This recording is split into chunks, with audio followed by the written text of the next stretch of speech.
Hello, good evening, and welcome to another edition of Iron Port. It is proudly brought to you by Goyle Company Limited, West Blue Consulting, Ghana Community Network Services, it's shortened as GCNet, also Serene Insurance Company Limited. And Serene, like I've always said, if you're doing trade, if you're doing anything around business and your personal insurance as well, you have to stick with Serene Insurance. Also, the Ghana Ports and Harbours Authority and the Ghana Revenue Authority are proud sponsors of this program. I've always been also alerting you that Tuesday, if you get a copy of the Business and Financial Times, you should read everything that will transpire here in the studio, and also get the schedules of the vessels that are the anchorage, those that are expected in the week, and those that are also within the port, so that if you're expecting a cargo from those vessels, it will help you to know where those vessels are located. The Graphic Business is a proud sponsor as well, and if you read a Thursday edition, the Lara Sol, McLean and Co are writing nicely in there that you can always be reading for your education purposes. Folks, this week we're going to analyze government policies and customs management reforms. We'll be talking a lot about the single window system that everybody seems to be yearning for. We'll be talking about paperless, we'll talk about West Blue, we'll talk about Ghana Community Network Services, and we'll definitely talk about UNIPASS. That's the one we have been hearing about, UNIPASS. We'll talk about it pretty shortly. My guest, who is already in the studio and probably got here before almost all of us, is Honorable Kweku Kwatings, the Deputy Minister for Finance, and we will commence discussion on that shortly. But in the meantime, quite a number of things have happened in the port. You remember that about 2 weeks ago, we're here with a veterinary service, Food and Drugs Authority, and we talked a lot about that GIZZARD that got out of the port, and it was infested. The one container has been destroyed, so we'll be bringing that to you. Also, the port community, they've been very serious, and they have intensified their campaign on the coronavirus. The frontline service providers are being educated along that particular line. The Minister for Tourism in Barbados was also in the port to interact with the Director General of the Ports and Harbours Authority, Mr. Michael Luguje. All of that comes up in news.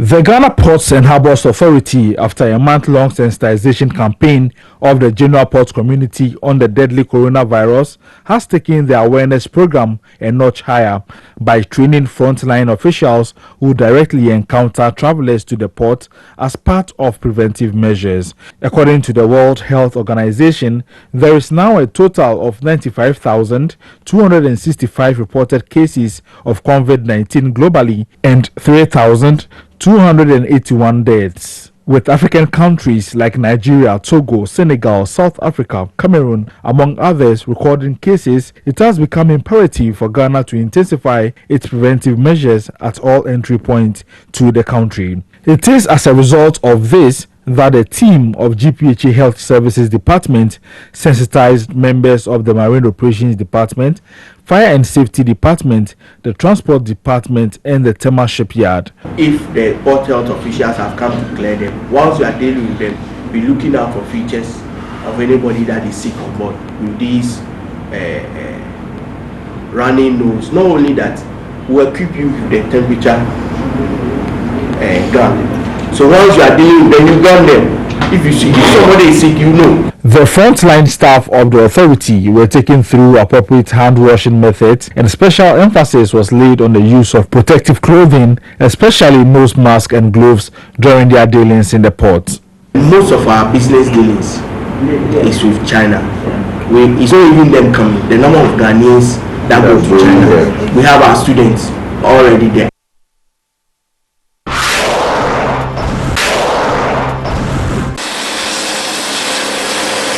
The long-awaited salmonella-infested gizzard, which was impounded at the port of Tema following a tip-off from the Brazilian embassy, has finally been destroyed. A joint team comprising the Customs Division of the Ghana Revenue Authority, Veterinary Services, GPHA Intelligence, Port Health Services, National Security, Bureau of National Investigations, and other stakeholders in the import and export chain, destroyed the infested salmonella gizzard at the Pong dumping site on Wednesday, 4th March 2020. In addition to the destruction of the infested gizzard, 4 other containers of unwholesome animal products were also destroyed in the joint efforts of the agencies. Dr. Asiedu Ban, Director of Veterinary Services, said although they are able to bury the unwholesome gizzard infested with salmonella, certain impediments hindered their ability to destroy the product, which was scheduled on February 17, 2020. I think we came here last 2 weeks to destroy the contaminated gizzard, but unfortunately there was some hitch somewhere because of actually logistics. He praised the security agencies involved and their effort in ensuring that the impounded container was not tampered with at the time it was taken for the destruction. Dr. Asiedu Ban also reiterated that the importers of the infested gizzard were able to clear the 3 containers ahead of officials and succeeded in selling the product to the citizenry because of the late alert obtained by the agencies from the Brazilian authorities. And let me reassure the public that this issue will never, and I repeat, never occur again, because we are strengthening the signatories to that effect, so nothing will ever happen again. Dr. Stephen George Bona, head of Regulatory Unit, Veterinary Services Directorate at the Port of Tema, reiterated that going forward there should be coordination among stakeholder agencies on the Joint Inspection Management Information System, which gives approval for the clearance of goods at the port. The last container which people were suspicious about it have been finally buried. And we want to assure the public that from these days onwards, products that will be entering will be catered properly, regulated properly, so that consumer confidence should be there. He said the public should be reassured that the unwholesome animal products have been destroyed, and going forward, veterinary and its allied services are going to effectively regulate all animal products that enter the country. And at the end of the day, when there's any problem in the system, so far as regulatory bodies are concerned, there should be a coordination, not to assign blames to each other, but there should be a mutual understanding between the institutions, instead of jumping from one station to another station, cascading other institutions. Because we are all established by international law, and the OIE, animal health, is veterinary supposed to regulate it. If it has happened this way, then the most important thing is that we should be able to sit down, collaborate, and do the right thing.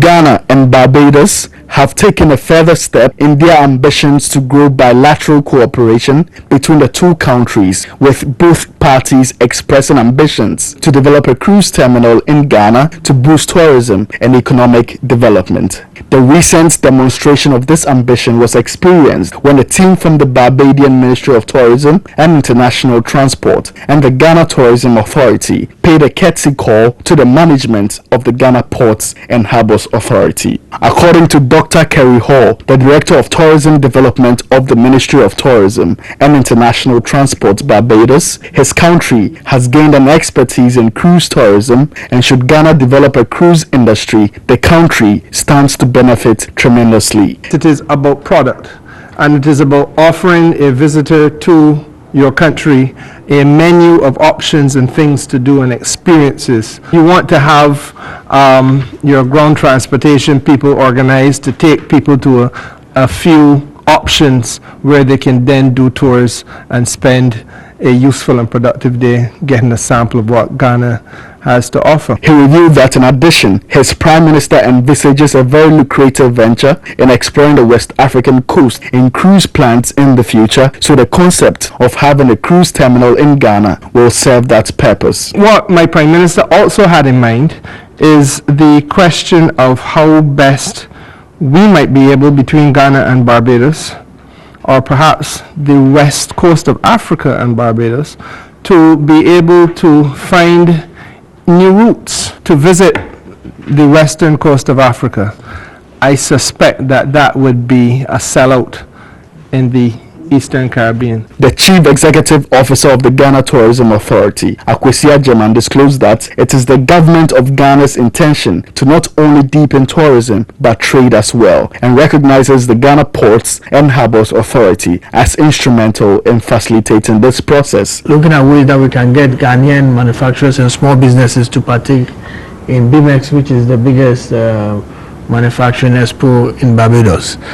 And so hopefully working with you, we could really fast track some of the things that need to be done. The Director General of the Ghana Ports and Harbours Authority, Michael Lugoje, said Ghana is among the viable countries poised to do well in the cruise industry, so he welcomed the initiative. I think that would be another area we could look at what your country can assist us with to help us do this kind of work.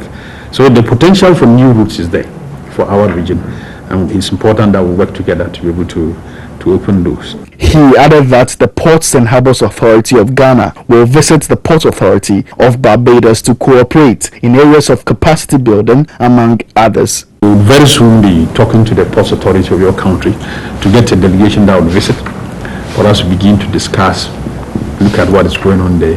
And during that visit, we'll get the opportunity to interact with the ports, interact with the tourism industry, and see what kind of support, collaboration we can get for capacity building, for knowledge sharing, and the rest.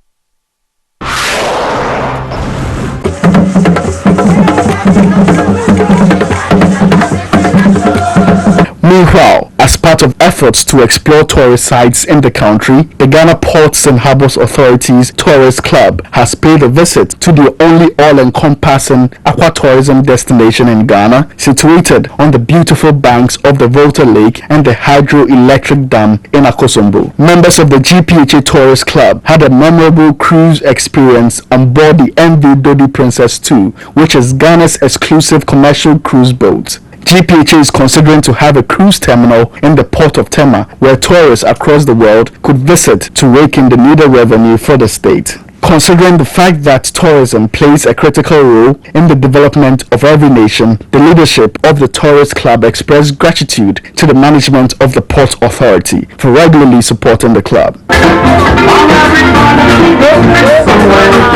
They said they intend to explore all tourism sites in the country and entreated the management staff of GPHA to endeavor to be a part of the club. And we thank management for the support. Yes.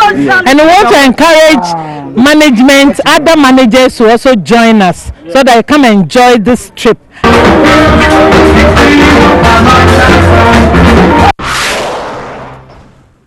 Okay, so quite a number of things happening around the port industry, and if you remember, about 2 weeks ago, like I said earlier, the Food and Drugs Authority, Customs, and the Veterinary Services were in the studio. We had heated engagement around examination processes. Some good news has happened out of that convo that we had last time, and we'll be sharing with you at the appropriate time. The team will be back here and we'll talk about the way forward, and the way forward has been found, so we'll deal with all of that. In the meantime, we'll return right after the break and we'll be talking about the custom management reforms. Here's innovation from GOIL that takes you further. New GOIL Super Synthetic 5W20 and 5W30Us have been expertly crafted with the latest in liquid engineering technology, highly advanced for modern engines, prolongs oil change intervals, save you fuel, clean, protect, and enhance engine performance. The way engines work has become complex, and GOIL has innovated to stay ahead. Expertly crafted lubricants that work excellently with all petrol and diesel engines of today. New GOIL Super Synthetic 5W20 and 5W30Us. Innovation that takes you further. GOIL. Good energy. Dear valued client, the Ghana Trade Hub mobile app is now live to make it easy to track your consignment and know the estimated duty payable for both general goods and used vehicles. We are pleased to inform you that the Ghana Trade Hub mobile app is available for download on Google Play Store for Android users and the App Store for Apple users. This is the best opportunity for all importers and exporters to know the duty payable on every good under transaction. Download and never be cheated. This is powered by the Smart Ports project under the auspices of the Government of Ghana and the Ghana Revenue Authority. Business. Electricity, pay your taxes. Our taxes, our future. Because you see, without our taxes, we wouldn't have good roads, good schools, better hospitals, street lights, and other very important social amenities. When we pay our taxes, we give our children free and quality education. Tell that my money too small, why should I pay my tax? Look, small. Sinful. It doesn't matter how small or big your business or income is. You still have to pay your taxes. The little taxes from each and every one of us, one put together, could give your community clean water, or that deprived school with tables and chairs. Please pay your taxes. It is your responsibility. It is your civic duty. It is the law.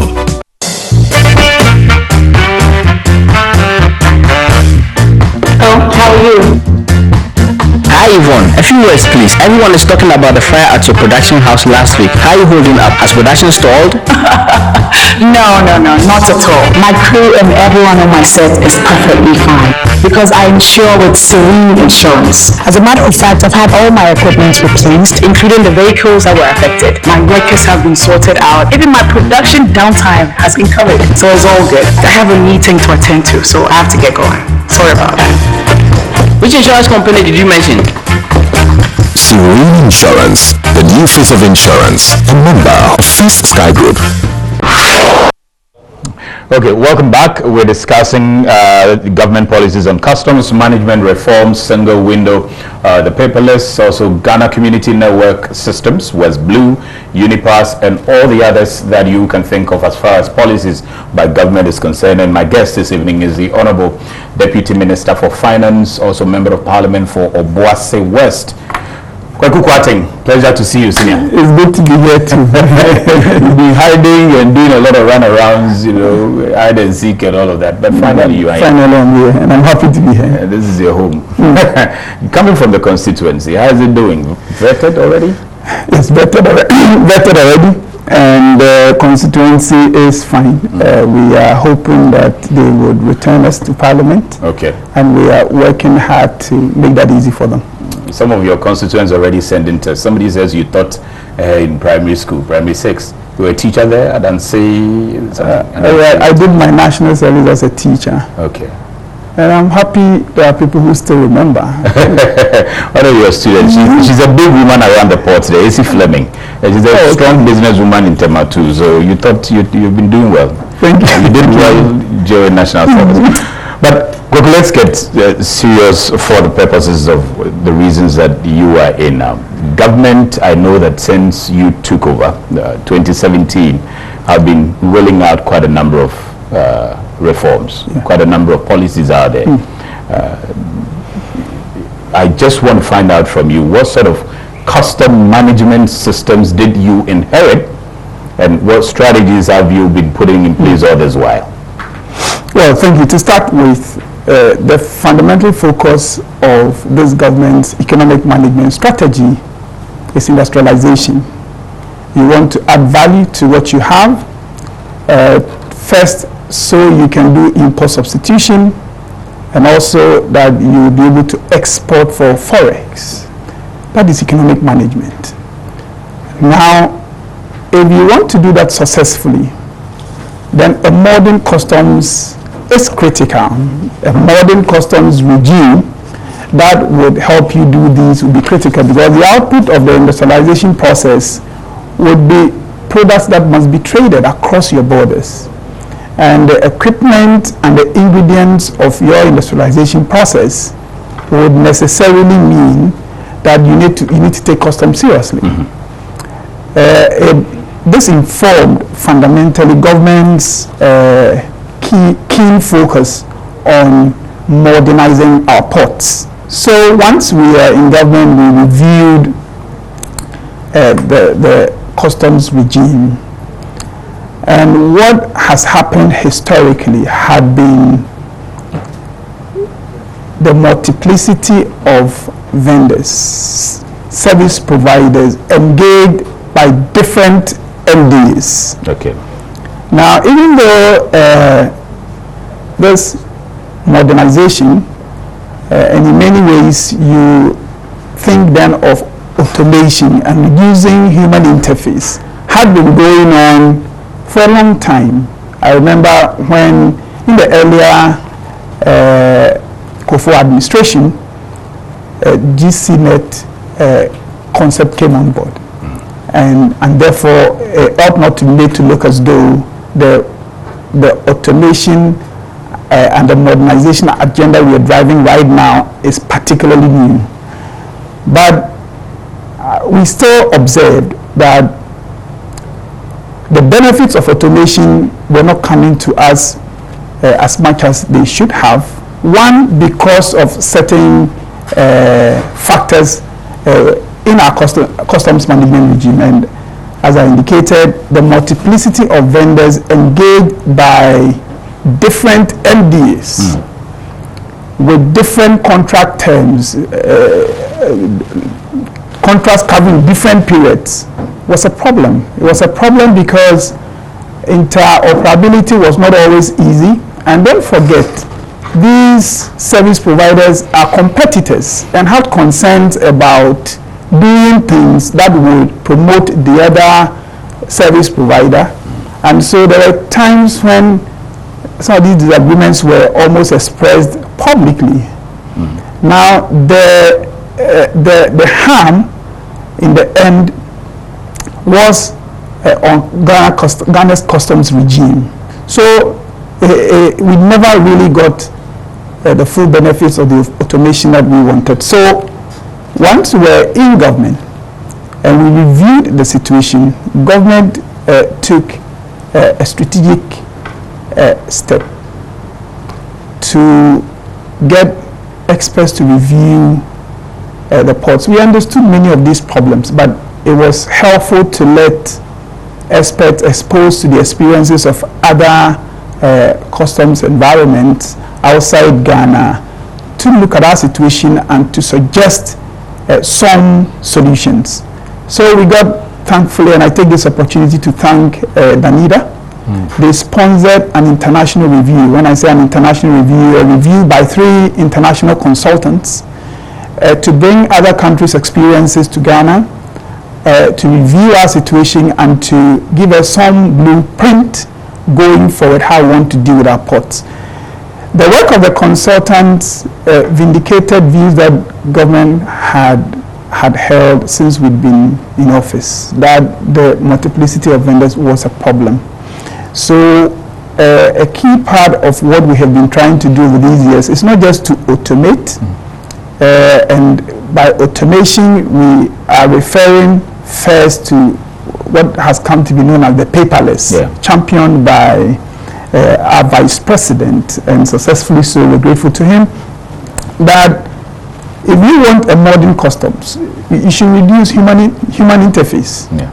That people coming into contact with people would give rise to all kinds of illegitimate happenings, and therefore it was better to have a regime where everybody would do what they have to do on a system, so that it will leave the audit trails, that people are sensitive to the fact that their actions and inactions are on record and could be pulled and reviewed at any time.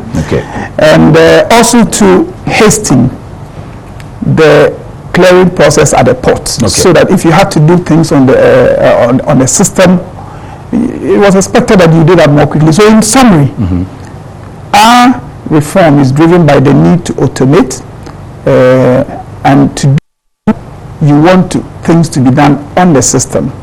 But to conclude, and it perhaps links to the point about multiplicity of vendors, to also have, if people will be encouraged to work online or on the system, then that system itself should be robust and should be designed to facilitate the kind of activities we want at the port. So in summary, that is what we have been trying to achieve over the period that we've been in office. Okay, so you, according to you, inherited something that had a multiplicity of agencies or private institutions that were trying to do stuff. And if I infer from that, you had difficulty in trailing some of your documentation. Is that what you're saying? That per the system that you inherited, things are a bit scattered. and so you can have everything at one spot. Yeah, that's partly the case, but I mean we need to differentiate the need for a paperless, because people were doing transactions at the ports manually and carrying papers from one point to the other. At first, that was an observation, and our response to that was to introduce the paperless then. The paperless thing. So everybody does everything on the system.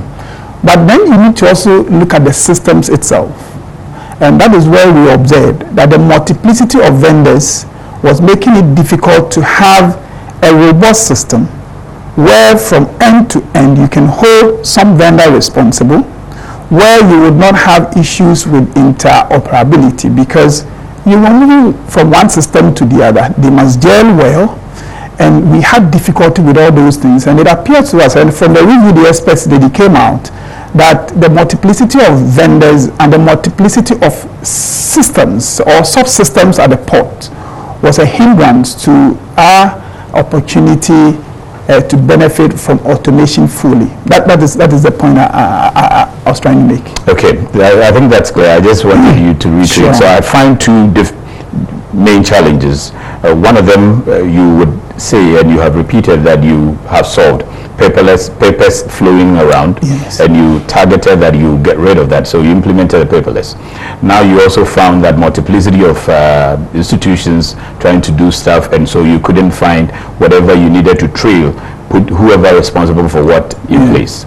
And I'll come to what you... But if I can add a third, sorry, if I can just quickly add a third. It was also about our ownership of our customs management systems. Okay.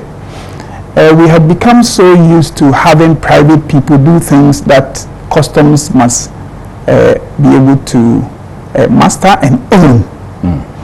And the multiplicity of vendors with different contract terms and many of these systems not making even customs the center of the operations, even if it was in theory, in practice it never happened, meant that we needed to take a look at the services being provided and to chart an arrangement going forward that gives us ownership, that gives us a robust systems, and that gets rid of the papers. How was the paperless system? How successful was that particular project to have everything paperless at the ports? Well, largely the feedback we get as policymakers is that largely that has been successful.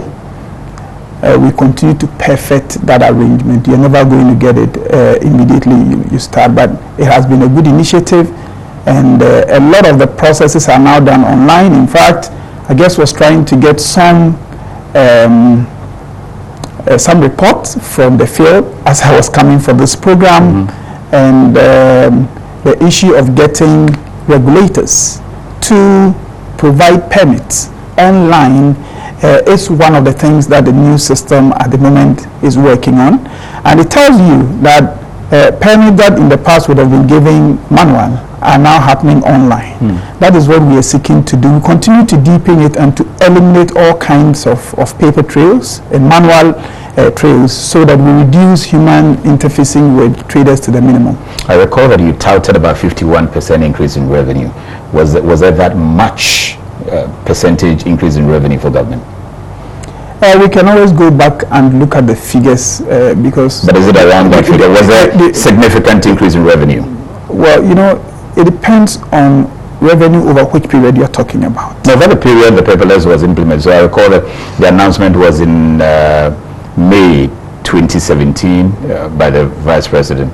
Implementation commenced around September 1st, thereabout. Yeah, what I mean is that once you introduce the system and you see the revenue flows that come in over the period that you have started implementing the system, you would have those increases. But I think to be able to assess the full impact of what you would have introduced, you need to take a broader horizon.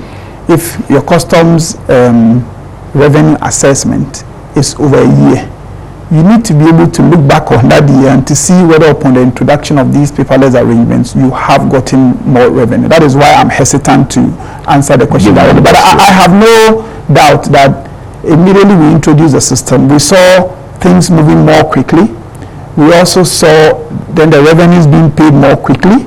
Whether that in itself meant that there was some pack of import somewhere that needed to be cleared, and which would then be cleared in order to give you the revenue at things we could access. But no doubt that in the introduction of that system, we saw clearly the benefits. Okay. But as I said, customs revenue will depend on a lot of other factors, and to be able to talk about the revenue, customs revenue performance, we need to look at all the factors together, including policy sometimes. Yeah, but so you haven't assessed on specifics the gains of the paperless on specifics. You know, paperless is, for me, success in itself. It doesn't even have to give you more revenue. Okay. Automation is good anyway, even if in the short run it led to reduce revenue, because that's what all the modern ports, all the modern customs regimes have done. Nobody believes that you can continue doing things manually in the 21st century and be successful. So that is why I do not even attach the success of the paperless regime, which I think we have deployed quite well. I do not attach that to revenue. The things have moved faster at the ports, and the traders say it that things are faster. That for me is a huge gain. Okay. Customs revenue depends on so many other things, and we need to take all of them together before we use that as a way of assessing the success of our paperless regime. Okay. You talked a lot about multiplicity of the agencies, and what are you referring to? Who are these agencies?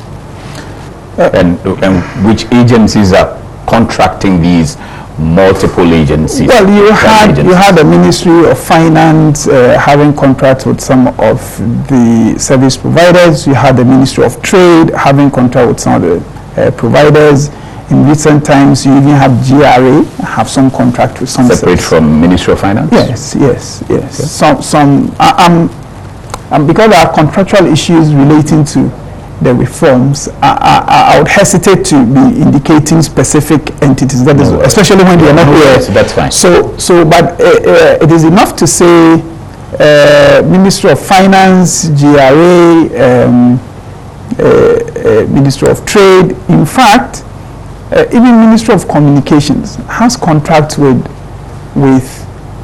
some vendors whose activities have quite some impact on what happens at the port. So you had all these as a reality, and we needed to deal with it. Okay, so the target is what? You want to eliminate all these subcontracts and private institutions that are supporting the MMDAs within the port space, or what? Yes, we want to replace the multiplicity of vendors with a single vendor.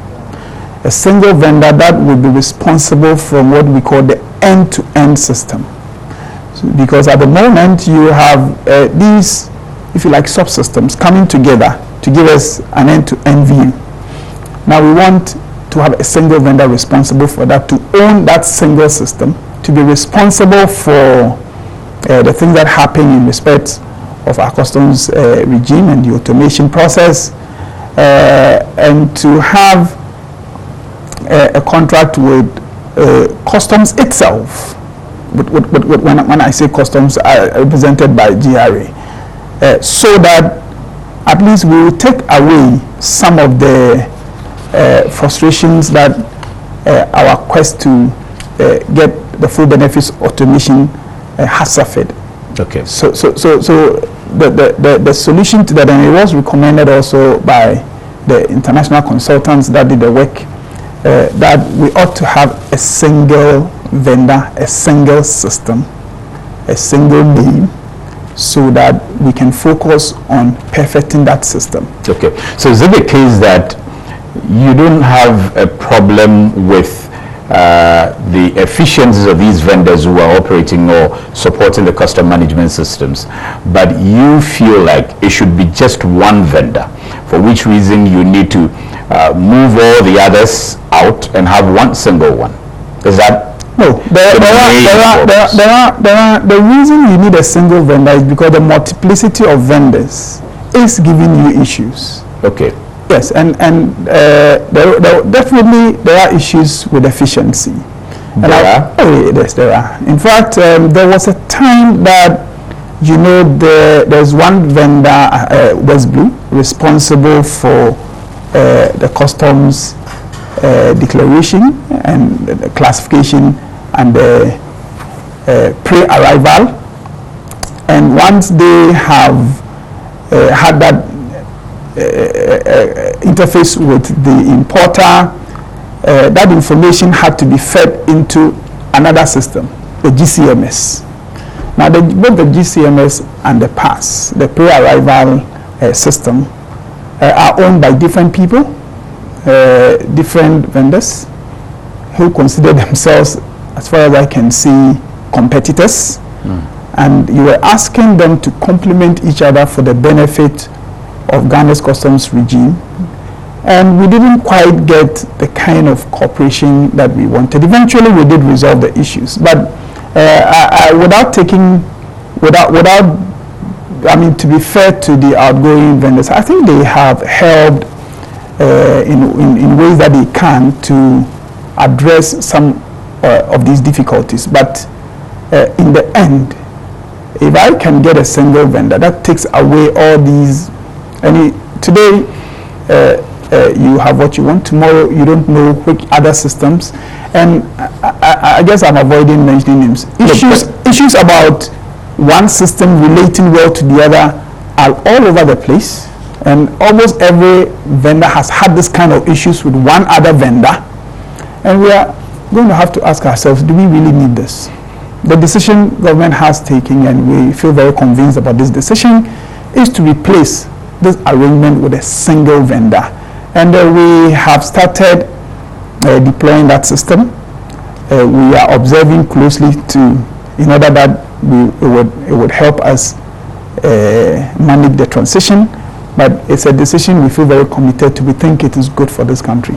Okay, I don't mind, and I think you shouldn't worry about mentioning them, because at this point it is clear. Now, we know two particular vendors. We have the Ghana Community Network Systems Services, GCNet, that, for instance, deals with the custom management system that you talked about, the GCMS. And then you have the West Blue that deals with the the pre-arrival reporting system, that's the PASS. So we know them. And now you talked about efficiency, and I'm wondering, because you also talked about the success of the paperless, and these were implemented by those two same vendors with customs, and then the other agencies, of course, the Port and Harbours Authority and the rest. So where comes the efficiency? Where inefficiency, I mean? Where did you locate inefficiency? If you have really achieved a success which you acknowledge that you've had a huge success with the paperless. That's why I did indicate that we must give the existing or the outgoing vendors some credit. It is not as though they did everything wrong. If not for anything at all, we are now in the process of getting from these vendors data, historical sovereign data of Ghana.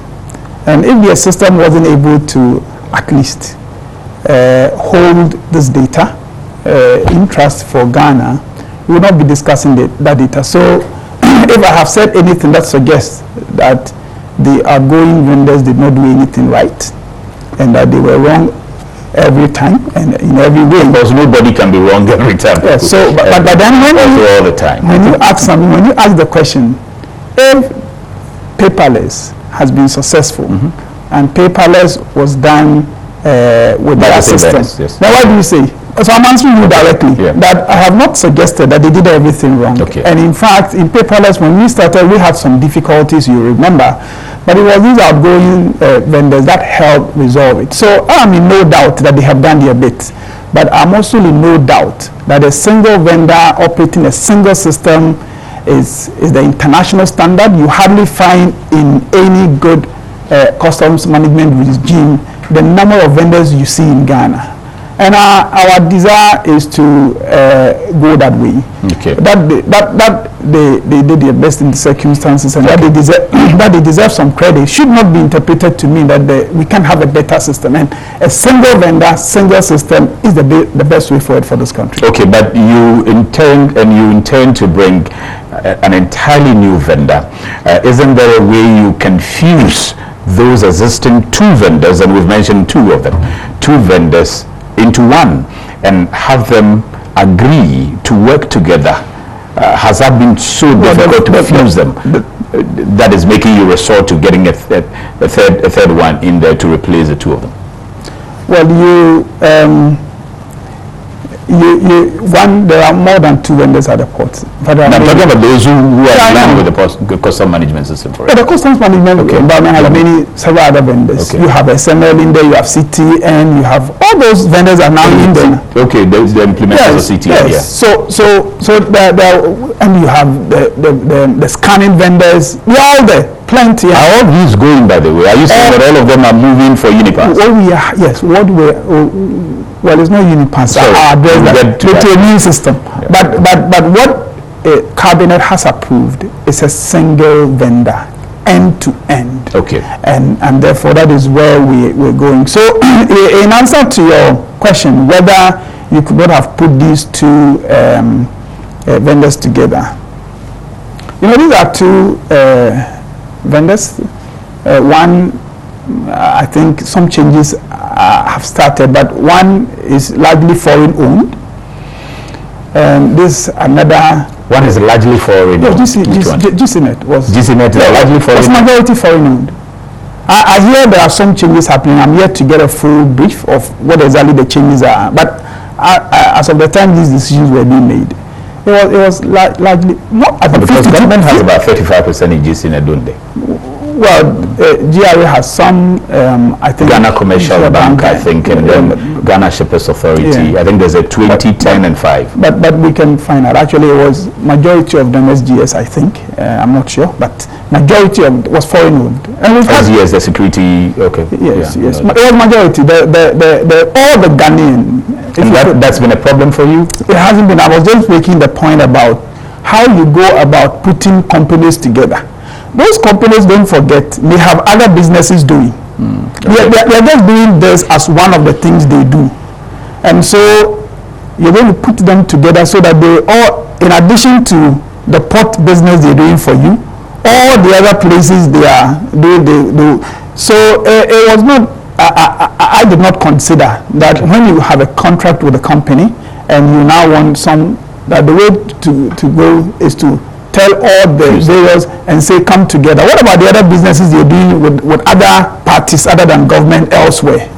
It wasn't something that we're going to be able to do easily. So the long and short of it is that government then settled on a new system based on the UNIPASS technology. And I say UNIPASS technology because it has been deployed in Korea. People have gone to look at it. It's we are in no doubt that it is a system that would help Ghana. So that is what government settled on, and therefore that is what we are implementing. Along the line, I also recall that I heard some company, DP World, taking over West Blue as activities, and in that conversation along the line, it came that they wanted to reform everything. What has happened to that DP World project that was supposed to take over from West Blue? Because I know that they did a lot, and there was a huge announcement that DP World takes over. Well, I remember that as well, but it was something to do with West Blue. I think DP World of I think Dubai acquired West Blue. That is the understanding I got. They acquired West Blue to do for and the impression was that they were going to run the whole port system like the way it's been run in Dubai and all that. And I'm quite sure the other vendors were not amused at all, because what did it mean for the other vendors, you know? So what has happened to that, I don't know. You don't? Because government did not enter into any direct contract with them. What government did was just not communicated to government. West Blue, you mean? Sorry, West Blue, I'm sorry. West Blue communicated to government that the work that we are supposed to do will now be done by DP World because they've acquired us, and we said, well, that's not a problem. So long as we get the deliverables under the contract with you, we are good to go. But all that time, we knew that we were going to deploy an end-to-end system. So it was not a time to quarrel with contractors who had So at that time you had in mind that you were still going to replace them with a different at that time, I don't remember, we can check the dates, I don't remember whether we had made a decision on this particular vendor, but at that time it was very clear to us that a single vendor would have to be procured. It was very clear to us that we were attracted to the UNIPASS technology. Okay. It was what I'm not sure, I have to get the exact details, whether we had taken steps to procure the vendor that we have procured now. Okay, so you talk about ownership of custom management systems, and you made a very worrying statement that government has no access to even the data. You have no control, not necessarily control over data accumulated by these vendors and all of that. Yes, and yes, that's a bit strange. If you have 30%, 35% in, say, GCNet, for instance, and government, because the agencies mentioned are government agencies, the Commercial Bank, the Shippers Authority, and then the Ghana Revenue Authority, and you have folks seated on the boards managing GCNet. So how should that be difficult for government to take ownership or have some control? Well, to start with, I even think it's anomalous when government wants to own shares in any project. For those shares to be split among different entities like this. So you have Shippers Council, who have their board and they may have their rep on the board, I don't know. You have GIA in the Commercial Bank. It's a business entity.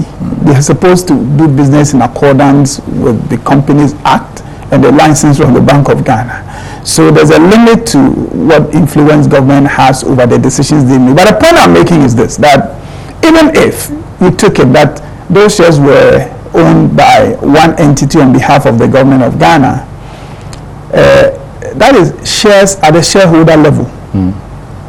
The work itself is done by the management.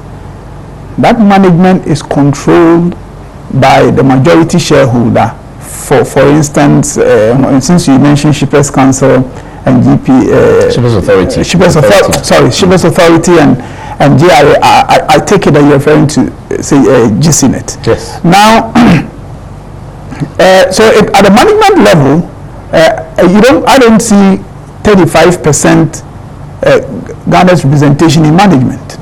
But the long and short of it is that the data held by GCNet for the government of Ghana is not held by GRA in any way. It is not to say Shippers Council, GRA take 20% of the data, Shippers Council take 5%. No, I meant that, so it should be easier for the ministry for it. It hasn't been easy at all. I see. It hasn't been easy at all. But I think that the broad point we were raising was ownership of not just the data, but ownership of these systems.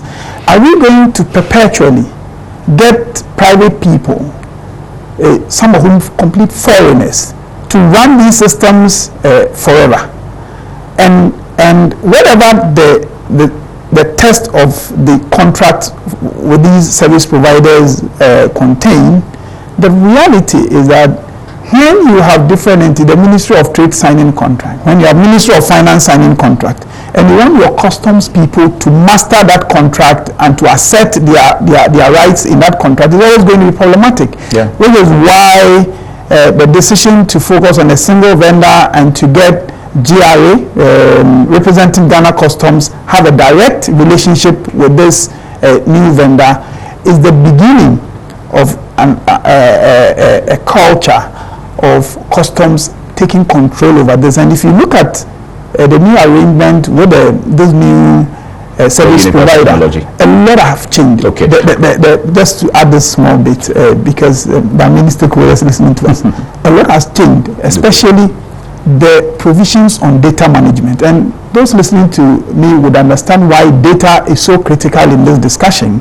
Data management, I have spoken with GC West Blue. I'm concluding on this point so we can proceed. I've spoken with West Blue and they say, well, yes, there's a provision in our contract that Customs would own the system and they will do this. We have been writing to them countlessly. and we're not getting the right to own it. And, yes, almost. Yeah. So we're moving away from all that. We are beginning to get customs to own these systems. So over a period of this contract, we can master it, so that post this contract, and that is why now the system is for Ghana. The system that is being developed by this new vendor is for Ghana.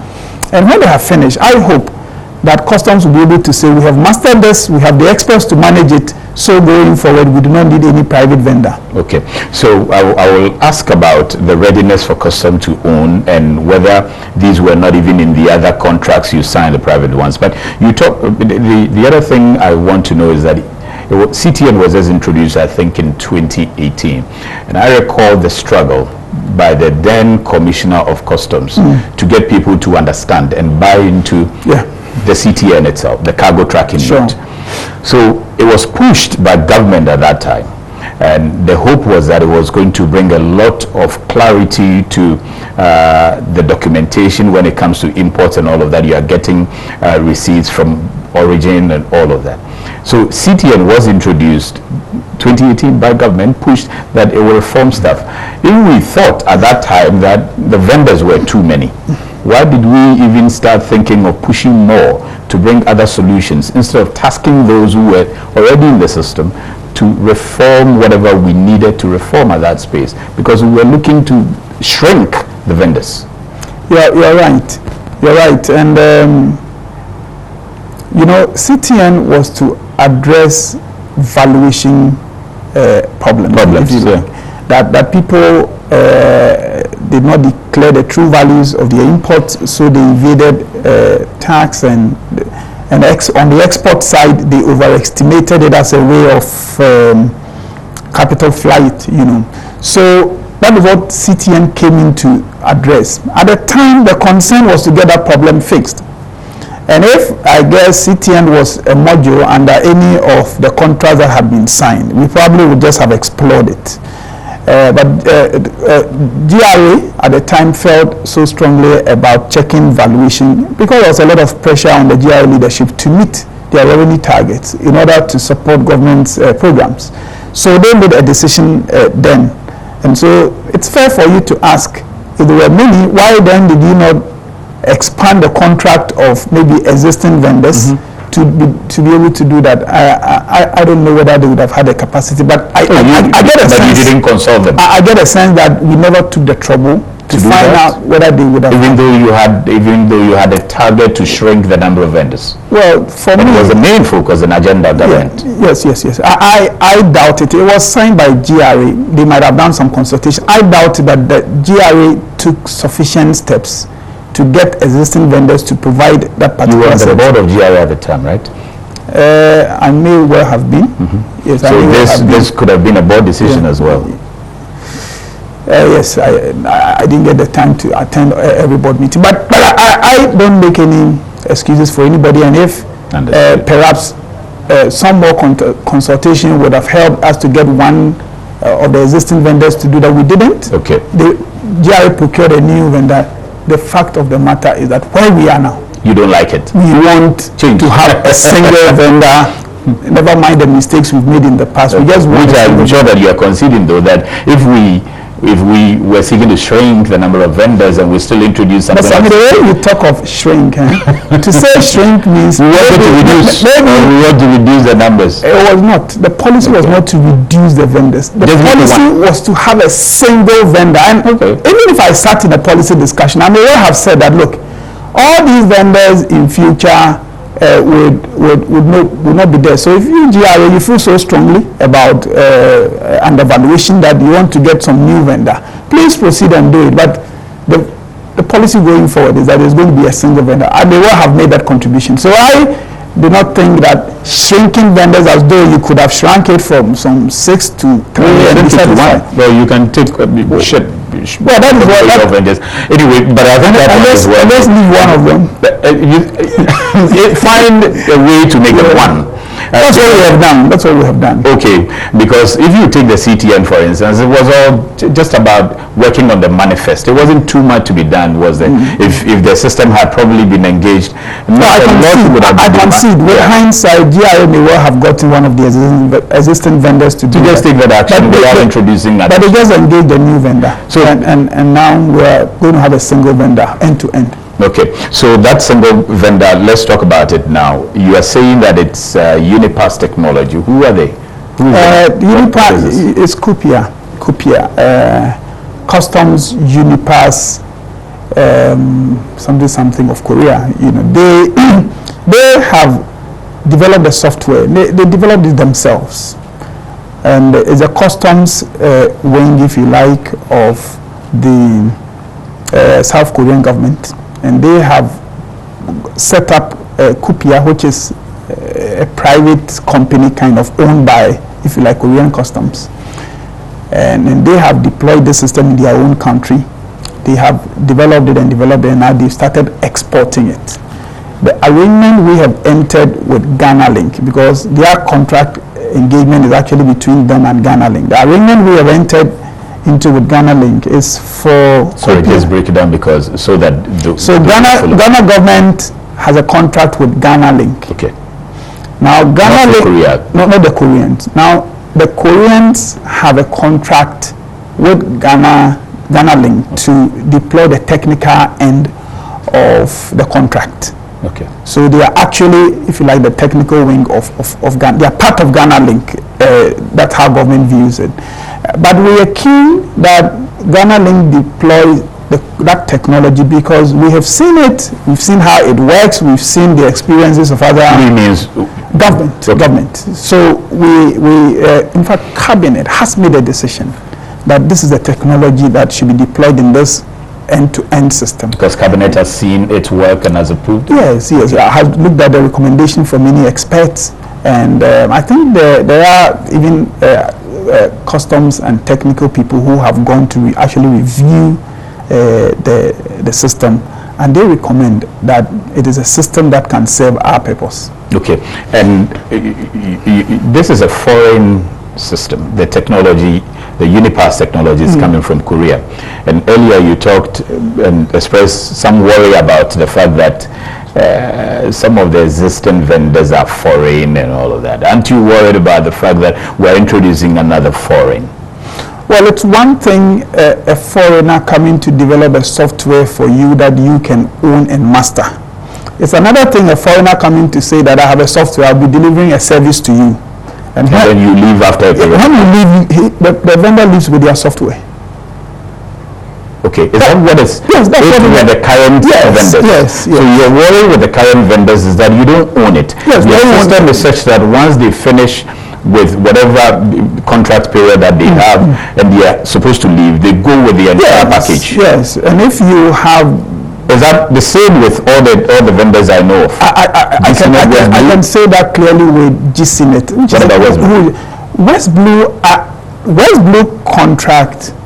Because I thought at some point before... Let me take this opportunity to clear this. You know, West Blue had a contract with the Ministry of Finance.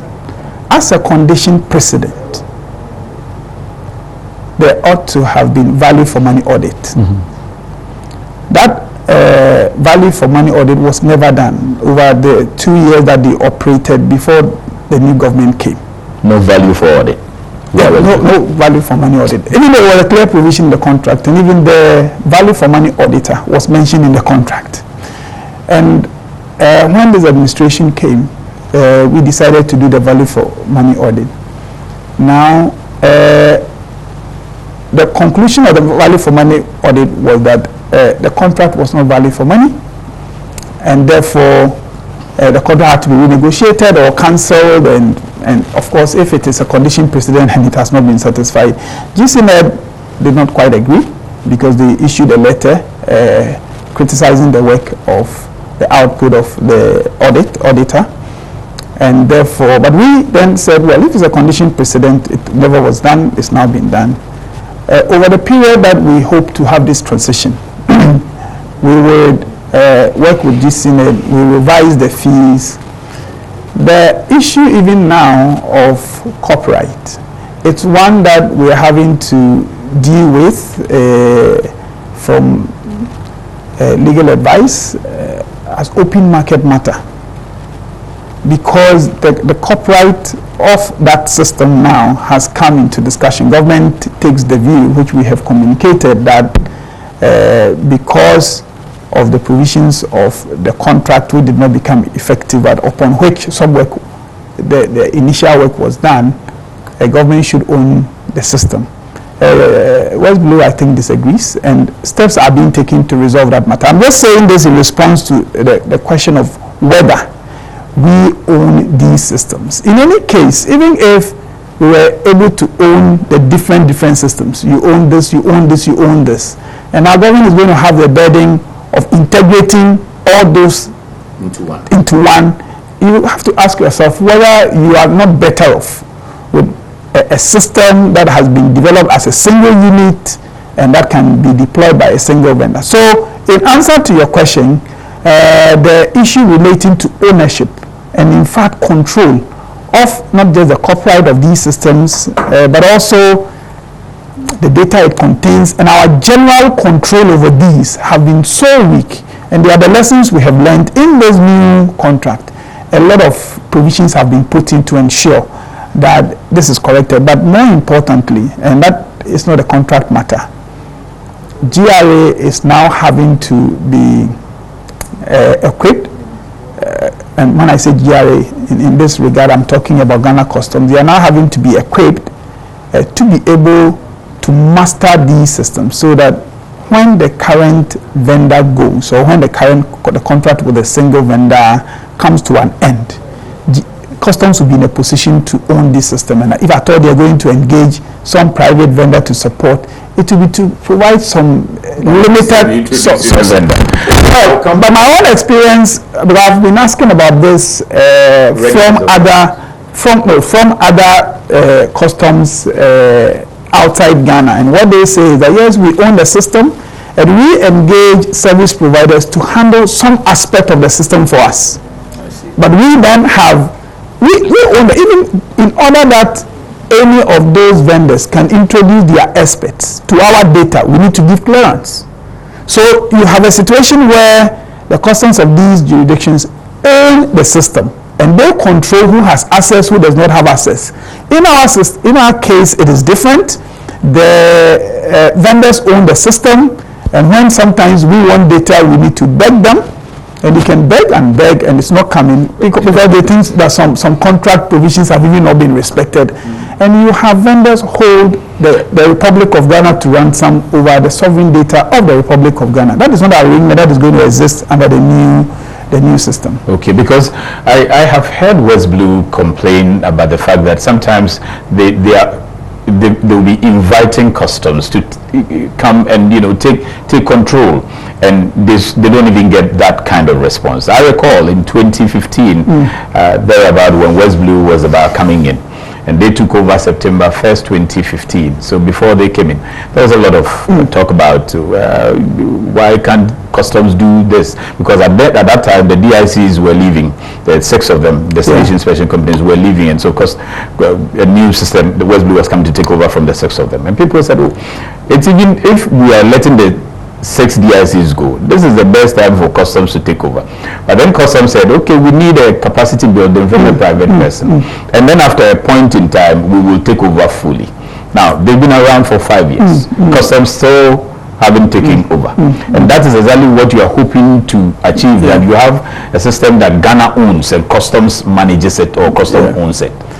What shows that the UNIPASS, your new system, customs will be ready enough to take it over? Then I recall Tony Jajira, who was in charge of the whole system, said at that time that customs was ready, and that was the time.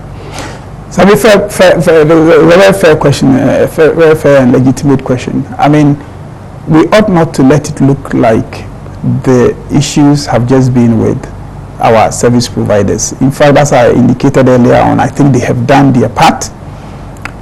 On this one, I prefer to believe them, that when they said, oh, GRA, come and take control, that they they meant it, and that it is GIA that did not take up the offer, because it's been made to look as though GIA did not take up the offer. GIA may respond that, well, we didn't, these were not our contracts. These were Ministry of Finance, and let me allow now, there's this Ministry of Finance and Ministry of Trade contracts, and so we are even not familiar, or we do not have control over the vendor because they don't have a contract with us. GIA may well have responded. So, but I think that on that point, we need to believe that the vendors were willing to train GRA, but somehow customs did not respond. That is something. So then it wouldn't be the fault of the vendor that you intend to own the facility, and I am willing to let you own the facility, but your folks are not willing to take over the facility. What would the vendor do? So the new technology will still come, and they'll probably be willing to hand over the system to your folks to manage, but your folks will not be ready, and we'll still come back to the same issue that we're raising now. Well, we need to own it. I said something, I have had close engagements with the outgoing vendors. They are nice, honest, sincere people, but as representing government, I am skeptical about a private interest that knows that if GRA did not take up the offer, or if somehow customs and GRA never mastered this, it makes government condemned to me. Okay. I am skeptical about a private interest that says, yes, if GRA does not master this, it comes to my advantage, but I'll do whatever it takes that GRA would indeed master, so that I could be done away with. That's why I say, well, that offer was made. It is for the sake of this discussion and to make things short. It is GRA that did not take it up. Okay.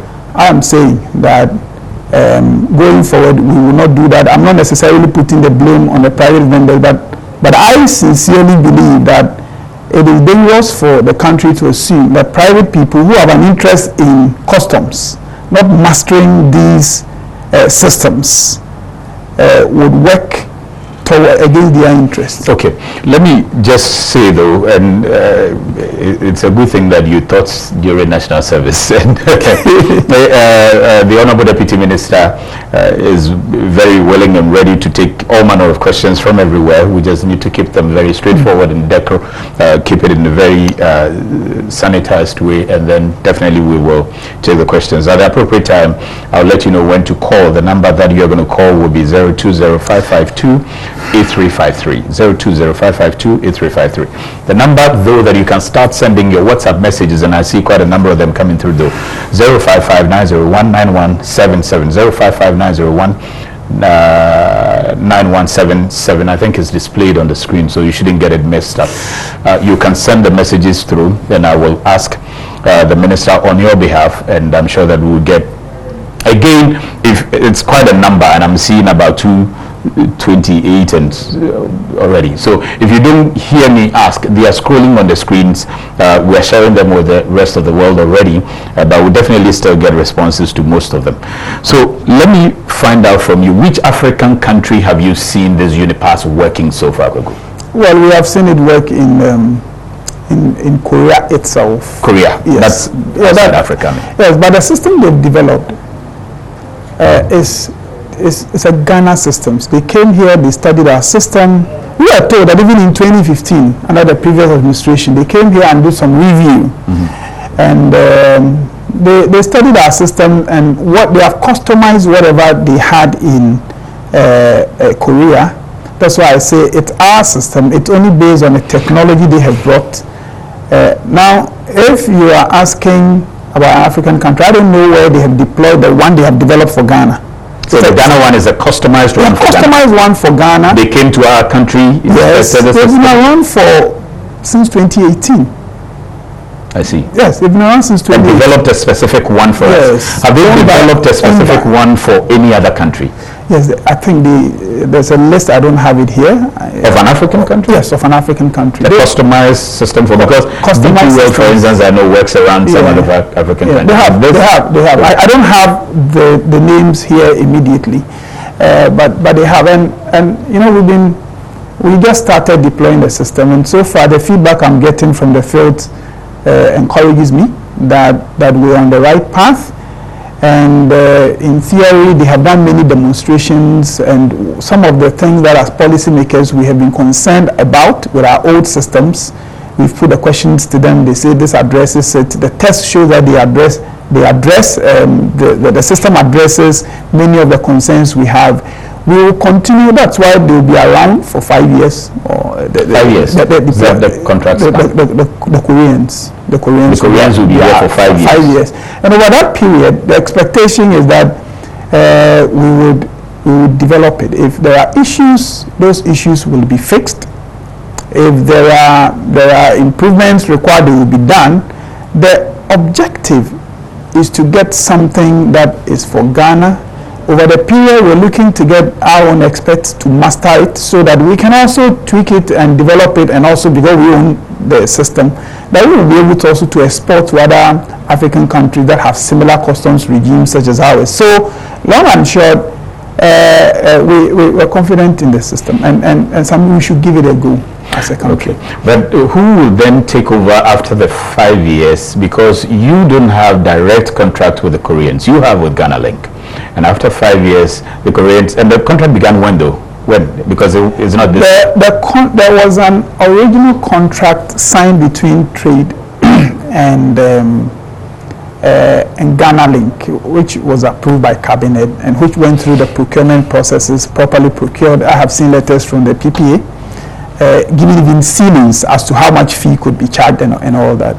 Now, the only change we're making to that contract, or an important change we're making to that contract, is to make it end-to-end, because it still left out scanning services and a few other services. So is to make it end-to-end. When the Koreans have left, the expectation is that over the period they would have trained customs, and if we need to engage experts to be able to do this, we will engage those experts. And when they have left, we hope to continue developing the system ourselves and be able to run it by ourselves, even if it's with minimal support from them until they have completely exited. What's the share of government in it? In the technology? The system is 100% ours. The system Ghana owns everything. Everything. The source codes, everything. That's why we are, as I'm saying, we are able to now develop the system and to export it in our own name, and if there's money to be made, to make it for ourselves. That is a contract that has been signed with Ghana Link. I see. So they came to develop it for us. Yes. And we are buying, and then they will go away, and it's our system. Okay. This has never happened. It is I think an attempt was made to do this with the West Blue contract, but for the contractual issues and the value for money issues that came up, an attempt was made. But all the other contracts are not like that. Okay. And on this one, it is our system 100%, 100. But have you seen them? You said they came to Ghana since 2018. They've been working underground. Have you seen any of the test runs that they have done that shows that indeed it will work and it will work for us? Because Korea is entirely different. Yeah. The sort of foods and boniwewus that we import in this country, it's not the same that is imported in Korea. So the system is different. It may be effective in Korea, but may not necessarily be extremely effective as it is in Korea here in Ghana. So have you seen it tested and well proven to be able to meet our needs? Yes, I am not a technical person, and I have asked this question. But you are contracting them, so yes. They can give you that kind of briefing. But they have. You should be able to see. So I'm going to make the point that all I can say is test for me to see. And they do whatever they are supposed to do. They call something simulation, they call something stress testing, and they do all those things. And my customs people with whatever limited knowledge they have are around, and they say, yes, it's fine, yes, it's fine, yes, it's fine. And at some point we were saying, can we start deploying? They said, yes, we can at least start with some limited number of entry points and see how it goes. And so far, I can only believe what our own technical people are telling us. I can only believe what the service provider is telling, because well, if you deploy as a service provider, it doesn't work, you don't get paid.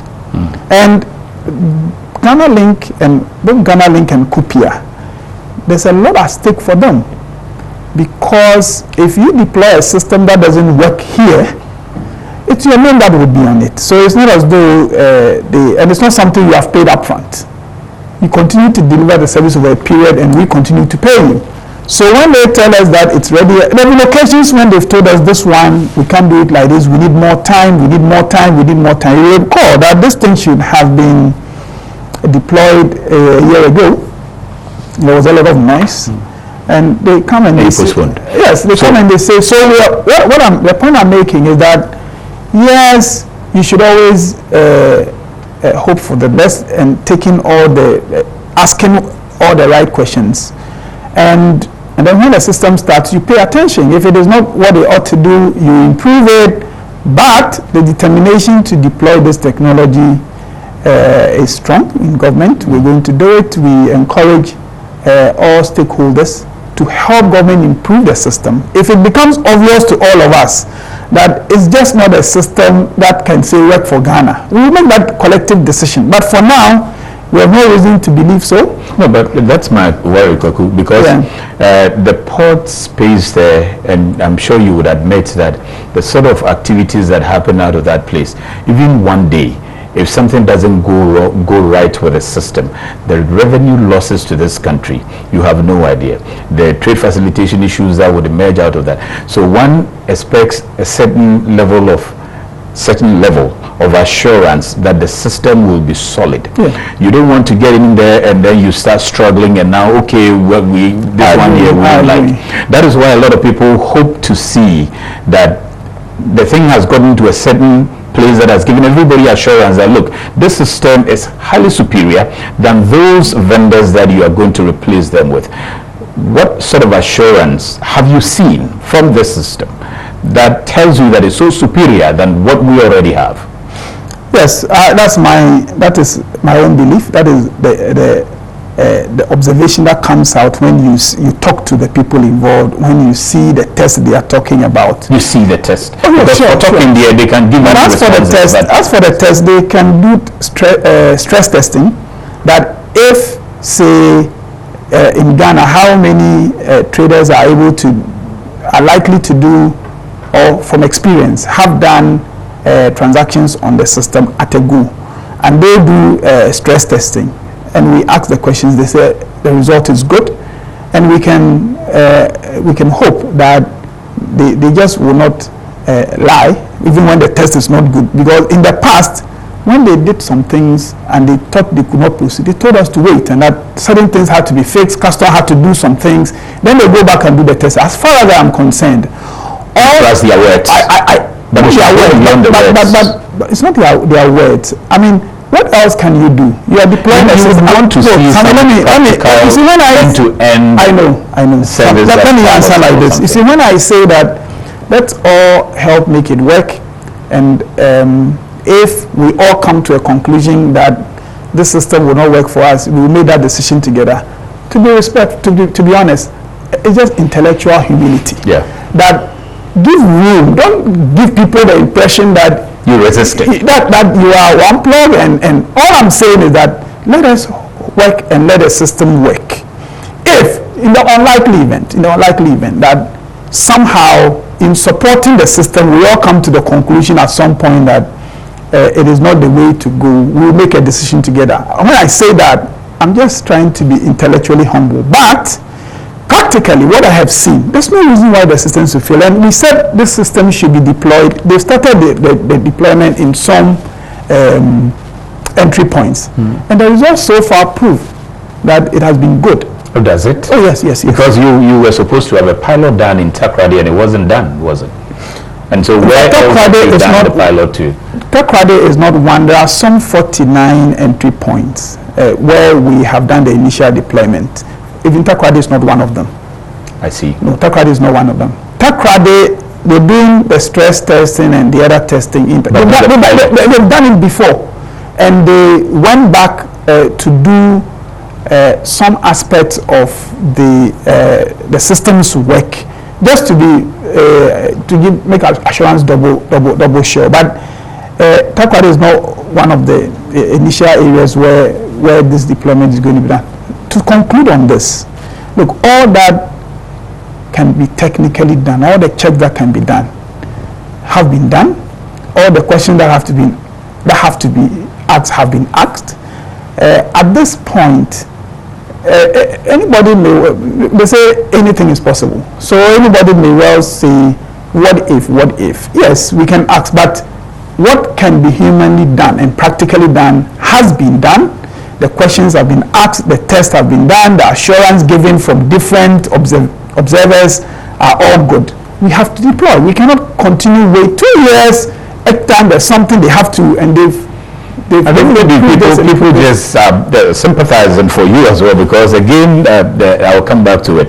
If they are supposed to start this and something goes wrong, now you are right in saying that for the businessman it's not good for the business integrity and all of that, but the state is also heavily at risk for that matter. But Sammy, that's why we've done the test. If they were deploying without the test, and Sammy, remember, the systems we have at the port right now, when they were being introduced, we went through a similar situation where people raised the questions, and all you could do was, we have looked at the test, and they have been around for so long.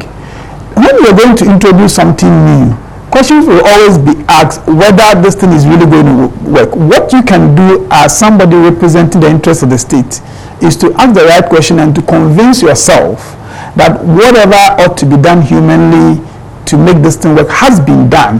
When you deploy and issues come up, you deal with them. I am confident that ultimately this would work for us, because the test and the questions that I have asked so far and the responses that we have gotten, you can be sure that we have done good work for the state. Okay, because and I'll be reading the comments soon, because even with paperless, when it was announced, there was a grace period for which there was a pilot period. Well, there was a grace period for people to prepare from May to September, and it takes off.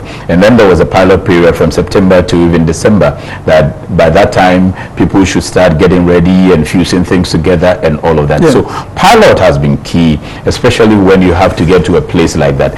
And that is why people feel that, if you have seen a pilot that has been able to effectively work from end to end, back end, front end, everything is intact, and people can attest to that fact, then they say, oh, look, interesting, the UNIPASS technology that has been brought, we started and we did front end to back end, and everything was successful.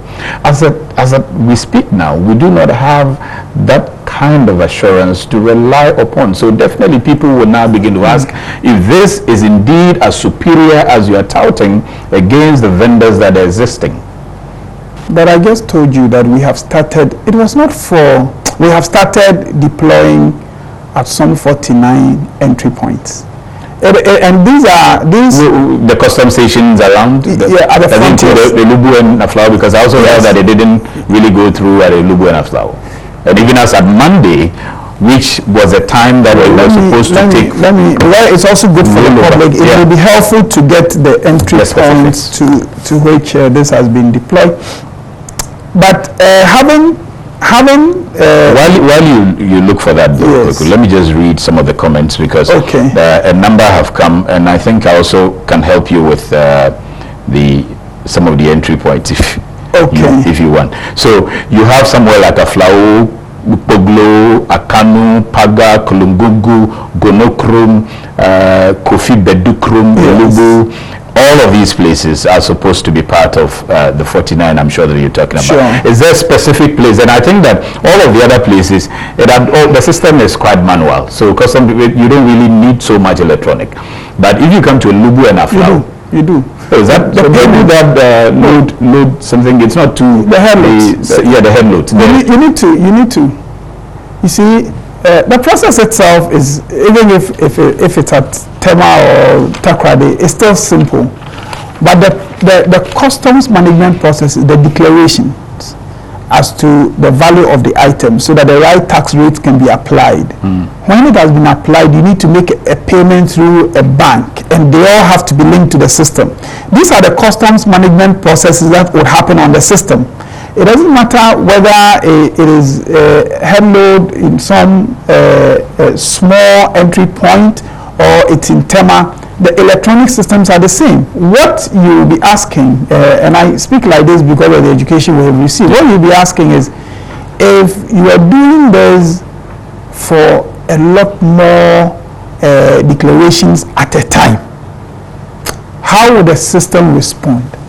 And the response is that the only way you can achieve that, since you are not in a position to go and test that live, is to do stress testing. This they have done, it has proven successful. And we have deployed it in these limited areas, and the system is going well. We can only continue to monitor.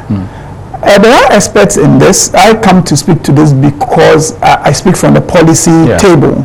But there are experts working for us who are giving us the assurance that you can go. And I am happy with the feedback I'm getting from the field right now. We are all paying attention, because if it goes wrong, as you said, of course it hurts the private vendor, but it hurts probably government more. So, in fact, when the service provider, we met them before this, their advice was that we are able to go live immediately across the country. And the technical people around says, yes, we may do that. And that the system has been tested. Even without a pilot? Yes! No, that was just overconfidence. It should take time more. Well, but you need to let the people also have some belief in the idea of limited is political caution, because where I sit, and I'm supervising this on behalf of my superiors, and you don't want to let down government. So we say, okay, we agree. So start small. Let's see how it goes, so that there will be issues. We would address those issues.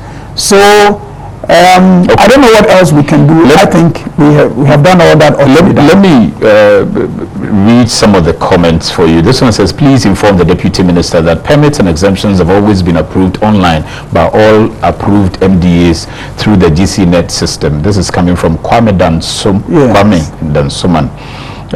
Sami, kindly ask the Deputy Minister where the so-called superior system was tried and tested, and again ask him who is leading the implementation of the UNIPASS. Who is leading it? Is it the Koreans or the Ghana Link? It's customs. Customs is yes. leading. I don't know what the person means by leading. What the government side process? Who is managing it?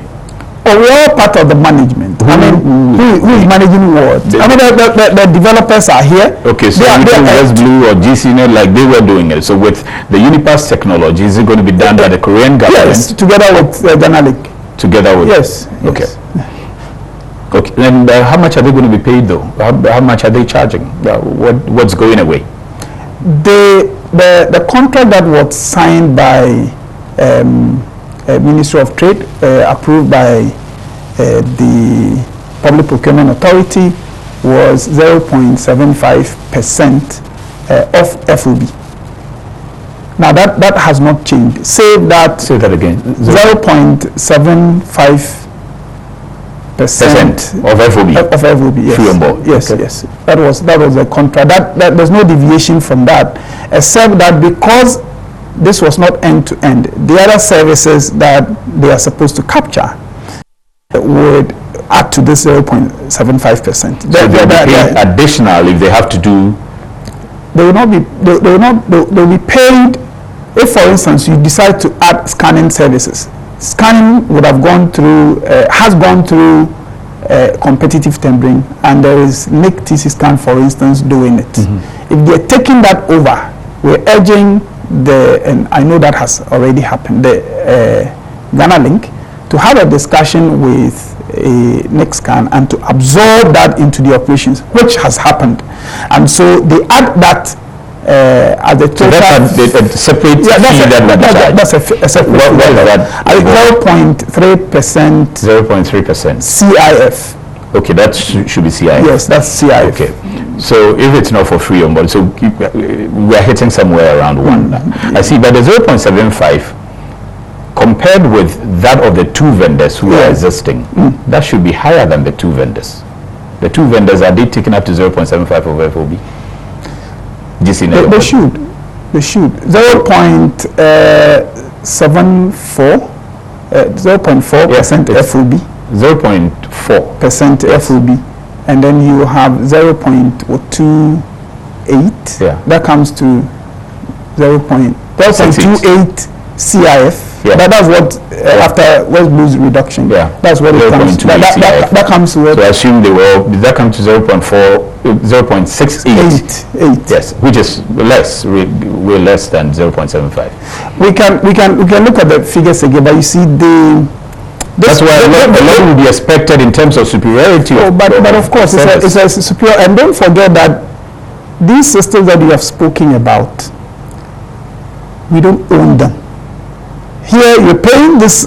The ownership is making the difference to you. It should be. I am not the one negotiating the contract. That's why I'm supervising more. But the ministry took keen interest. Of course, the President set up an interministerial committee headed by the senior minister to oversee this, and so that's where a lot of the discussions, the major policy decisions, are being made for cabinet's approval.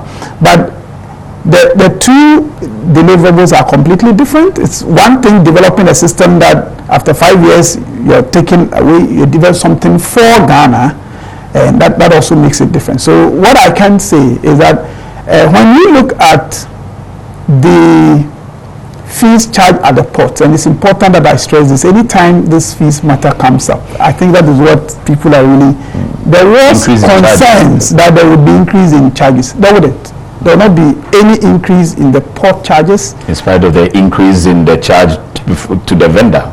Because which is more than the system. All the other entities at the ports, they are also collecting some monies.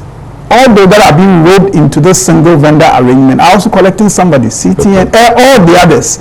So that's why I say all CTN and all those people are going. Everybody is going, and so if, for instance, there's going to be subcontracts between the single vendor and some of these other vendors, it is all going to come from this. So when you look at the figures, when you look at the figures, I think ultimately we will make savings. I say ultimately because you also have to make arrangements for your exiting vendors. Some of the vendors that are exiting, if there are issues of payment, they will all come from the existing charges. Government is determined not to charge any additional, but I am sure that this system is better value for money, if not for anything at all. We're developing something that we own, that in the future we can export. I am told that currently the places where UNIPASS, you mentioned that the UNIPASS is working, they are still relying on GCNet and West Blue, the old they are relying on their what? Their facilities, whatever, their softwares, and if something goes wrong, for instance, they quickly fall back on the current system. So it's not entirely the case that UNIPASS technology that is driving everything now. Okay, I don't know who it is that sent this question. Yeah, what exactly they are referring to. Okay, the instruction that as government we have given is that for these entry points, it should be done through the new system, and I think communication to that effect has already gone to the outgoing vendors, and that's what we expect to happen. If there has been any need to still depend on the old system, I guess it is a report that the technical people on the ground will have to bring us, but as I speak, I don't have any such report, and the impression they're giving us is that it's working according to our own plan and working well. We can find out what he's talking about and see what the answer is. So this one says, I think if customs owns the system and does not depend on any private vendors, it settles the argument. So the most important questions in all of this discussion is, 1, does customs own the UNIPASS system? 2, what is the role of Ghana Link in all of this? 3, why can't NITA, that's the nation's IT system, or any state agency help customs in execution or executing their mandate? In my opinion, suspicions in the procurement play a role in the resistance of some stakeholders. So a lot of people want to ask this, and I see it running a lot. But why can't our IT system, every day we are looking for IT support from somewhere? That is what this fixes. Exactly, that is what we are. At the moment, I do not think NITA and Ghana Customs IT put together are in a position to develop the kind of system we're going to deploy at the ports. I do not think so, and that's not the advice anybody has given. But I think the point raised in these communications is what we are trying to pursue. That ultimately we should have a system that we own, a system over which customs will have control, and master it and be able at some point in the future export if we want to. That is the objective. I don't know if people mean that somehow we should have built it ourselves. I do not think that is the decision taken. I do not think that would have produced what we want. It's good to be Ghana is we want our customs management system to be world class, and if you have experience of where this has been deployed successfully, it's better to buy that one, to develop and to own, so you can run with it yourself. So will UNIPASS depend on GCNet and West Blue for data transmission before they take over? Somebody's question. That is a tricky question.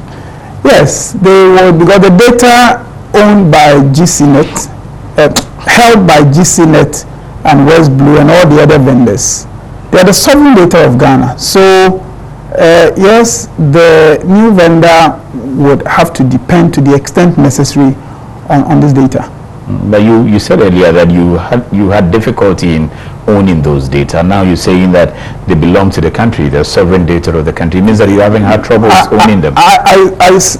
Owning them, yes. Because now you're going to hand it over to somebody. It means you are claiming that you have access to it and you own it. That's why you are able to pass it on to somebody. So it wasn't a problem that you couldn't own it. Yeah, there has been some problem.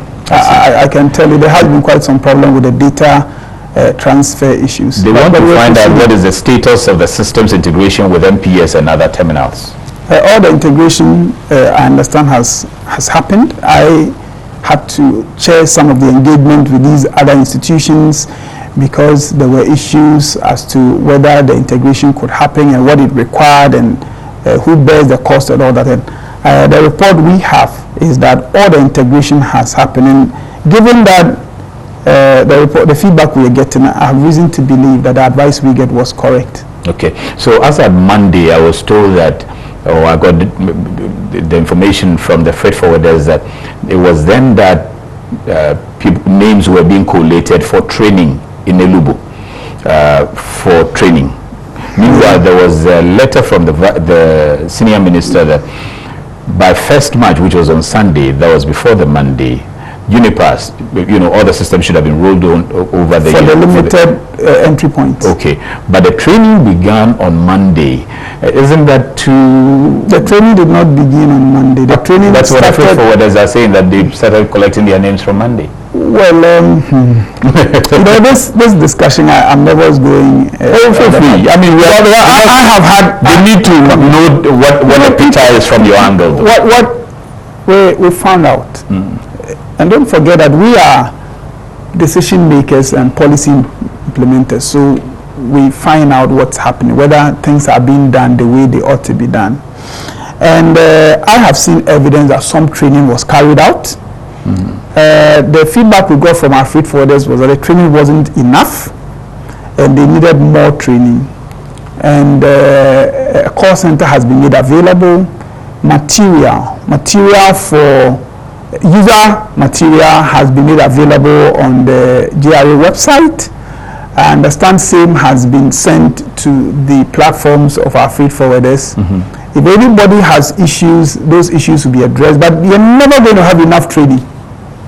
You're never going to have enough. When you haven't even had one, that is where the problem. I'm just telling you that training has been ongoing. I have seen. Who have they trained? Look, when we had a meeting, we even had a meeting with our freight forwarders. The feedback was not that there has not been any training. The feedback was that the training was not enough. Even though pictures of freight forwarders sitting behind computers and even though some freight forwarders have told us that they are happy with the training, they like the system, it's user friendly.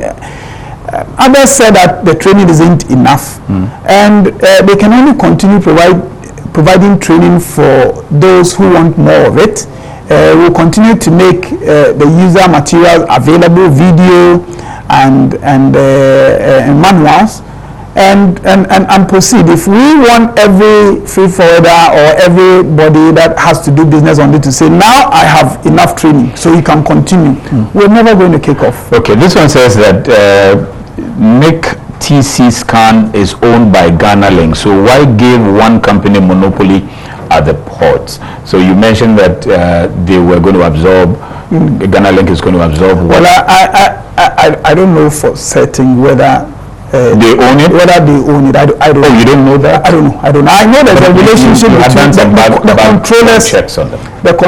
The controllers of there are some common controllers for the two companies, but I would even imagine that it would be helpful if at the moment GCNet everybody was owned by one company, so that then that would be too much for one company, then there will be too much monopoly. You don't know. But that is what that is standard practice everywhere. You have a single vendor deploying a system. Everything. And Ghana's port is not the biggest port in the world. So if the big ports are deploying a single system, and what reason do we have to think that we Kwame from La Paz said something similar to that. He says, please, this is very political. How can one person have a company that handles both customs operations and scanning at the port? Nick Danso owns both Nick Scan and Ghana Link. GCNet came into the picture when customs was using pen and paper. Now, due to politics, you are bringing in a new vendor without any competitive tendering.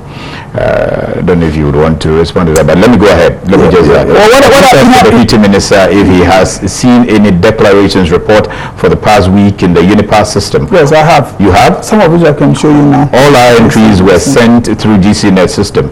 There was no UNIPASS system available at the various entry points mentioned. This is from Ewua from Aflao. Well, I don't know what is. I have seen some of the declarations. I can show them. That's interesting. He says all of that. But it's okay. I mean, somebody sees something and or is giving some information. They communicate it this way. Look, whatever is happening now, Sammy, we will go down, find out if some things have still to be done through GCNet. We ask why. Why can they not be done in the new system? There are things to be done in order that it will be moved to the new system. It will be done. If the objective of these questions is to suggest that somehow the system isn't working, so abandon it, I'm afraid that that's not going to happen. Definitely government is going to move on. We're going to move on. So if there are observations relating to some things not being done properly, we will fix them. So I'm not sure what the objective of these questions is. They should come in the form of... They want to understand them, so I'm sure. They should come in the form of... When I hear things like it is political and all that... that one, you know that it's part of the talk. So this one says, Ajiman, ask him, government will pay $92.97 million to UNIPASS if the contract is abrogated, and pay $120 million to GCNet if their contract is cancelled before 2023. Which one will he advise government to opt for? So is that the case that they're going to pay $120 million? I don't know where they're getting their information from. You're saying that it's not right? It's not right. It's completely wrong. I've not seen any writ from or any process. They're not in court with you? They haven't? No. I see. No. I see. No, not at all. Do you anticipate that some judgment debt will roll out of this? We don't anticipate. We have reviewed the situation, and we don't know why people keep talking about judgment debt as though if the current vendors were exited, there will be judgment debt. I don't believe at all that there will be judgment debt. What government has said to the outgoing vendors is that we're happy to enter into discussions with you to ensure that there's a smooth exit, because the government policy, to which we feel very committed, is to deploy this single vendor, single system. Is based on the UNIPASS technology. We're going to give it a Ghanaian name, and that is the way we're going. So let's have a discussion as to what the transition terms should be. That discussion is ongoing. I have seen letters communicated to these outgoing vendors. I am sure we will be fine. What I have said, and which I'll repeat here, is that people have a tendency when they see that perhaps they can hold government to ransom, to want to litigate, and government would avoid unhealthy litigation. But government should not be afraid to litigate where government thinks that it is right. And it's important that we sound this, that we have listened to lawyers on this, on the issues involved. Government comes to these transition discussions with a clean heart. People have contracts where they have not, some contracts have ended, where they have not ended, people would, government would engage and ensure that there's amicable transition. If people decide to seek more than they're entitled to, government will not be held to ransom, and if government needs to litigate, government will litigate if we think our position is right. That's what I can say. But so far, nobody has sued government on this. We have seen some letters. We'll continue to have these discussions. I am confident that they will not come to a court action. We're not going to have to pay any judgment debt. I don't think so. GCNet has about 260 staff thereabouts. West Blue has quite a number as well, about 50, 60. Politically, you are in a political season. You want to let all of them go at this point in time? There is something else. Sammy, that is a wrong question. The wrong question because you are suggesting that the GCNet or West Blue or these are companies and all they do is business with government. So I was going to come to that. They are at liberty to do a lot more other things and deliver a lot more other services with government, for instance. Because as for their businesses with government, I think it's subservient to broad government policy in the national interest. When government takes a policy position because it's good for the country, you're not going to say that because of one business, of a company that may have businesses with several other entities, somehow you're not going to do it and it's a political season. You're not going to say that. So we are sensitive. We are sensitive to, because these are businesses operating in Ghana. We want our private sector to do well. We have no intention of acting in a way that will hurt these businesses beyond what is necessary to deliver on the public interest objectives of our customs reforms. So I want to ask your honorable panelist a question. I stand to be corrected. If I heard him right, he said the introduction of UNIPASS will introduce a single software that will provide revenue assurance against GCNet et al. My question is, what is the cost-benefit analysis done for us to see that with the introduction of UNIPASS, we are out, or we are getting value for money? I also want to find out whether GCNet et al. Is deficient in providing their service, hence the non-renewal of their contract. By the way, has any of them, their contracts ended, expired? Do you have, if you permit me, I'm trying to avoid the discussion on the contractual issues. I assume when I was coming for this discussion that it's mainly on the technical deployment. But what I can say is that that's between the broad point I can make is that, you see, when you have several vendors with different contracts, with different contract terms, you're never going to have at some point, where every contract would have come to an end. If you have an important reform to do and you want to wait and get everybody's contract to end, you're never going to get it. Because there are different contracts, different terms, at whatever point you stop, somebody is going to say my contract is still active.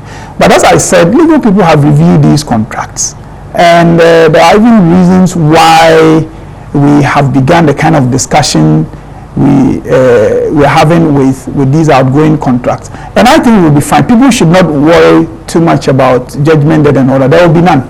I see. I'm confident there will be none. Okay, so Anane says that, so are they going to sack all the employees? Okay, so I think that's the question I asked earlier, which there's a misunderstanding that these companies were set up only to do business on this. I'm sure there are companies that are doing a lot more other businesses. So what if the contract ends? So this one says, and I think there's an answer from one of your technical men, Mr. Mate Kojotu. This one is coming from KOD, who is a gift person. It says, out of the 49 entry points to be piloted by this system, only 3 of them are hooked on the net. The rest of them manually process custom documents. The 3 are Elugu, which is not piloted, Aflau and Paga. If UNIPASS has a very robust system, why are they asking government to force the current service providers to hand over the entire system from infrastructure, shells, data dictionary, network architecture to them before they can fully operate. Are they demanding the data dictionary? But what I can say is that even if it is true that somehow of the 49, only 3 are doing it right, we'll go and see what it is that is wrong and make sure that this happens across the entire 49 and subsequently across the entire country. So I take these things as feedback that is healthy. We will look into them where they are legitimate. We would see what corrective measures are necessary. Okay, the West Blue, and this is coming from Mr. Matekojo, who is a technical person on this as well, Customs. He says, the West Blue charges 1% CIF FOB for valuation and classification. So he was clarifying some of the numbers we had seen earlier. The GC net charge is 0.40% FOB as net charge. We've taken over fully at the 49 entry points. The GC net and West Blue have deactivated their systems at those points. He says training has been done and remain ongoing in terms of refreshers. We train and retrain. When we decided on the 49 frontiers, technical teams have been dispatched to these centers to provide operational support to officers and agents to prepare them for the takeover. So that came from Matekojo. Well, thank you, Mr. Matekojo. Thank you very much. He's right. I mean, there's 1% CCVR charged at the port, and then there's 0.4% FOB designated as GCNet charges. I mean, this is what goes to pay West Blue and some of the other vendors at the port. So in total, it's about roughly 1.4% FOB, you know, roughly. So I think he speaks to the figures. That's why I say that I did not think that this would be a discussion on the contract and the figures. We can always look at that and come and have a discussion. But generally, we're going to save more money. And I'm thankful to Mr. Matekojo. We're really appreciative of the good work they're doing at the borders. And I am confident the problems they will revert to us, and where there are problems, let them come. If anybody has some different feedback and they want us to know, we are happy to ask the technical people, this is what we're hearing, can you correct it?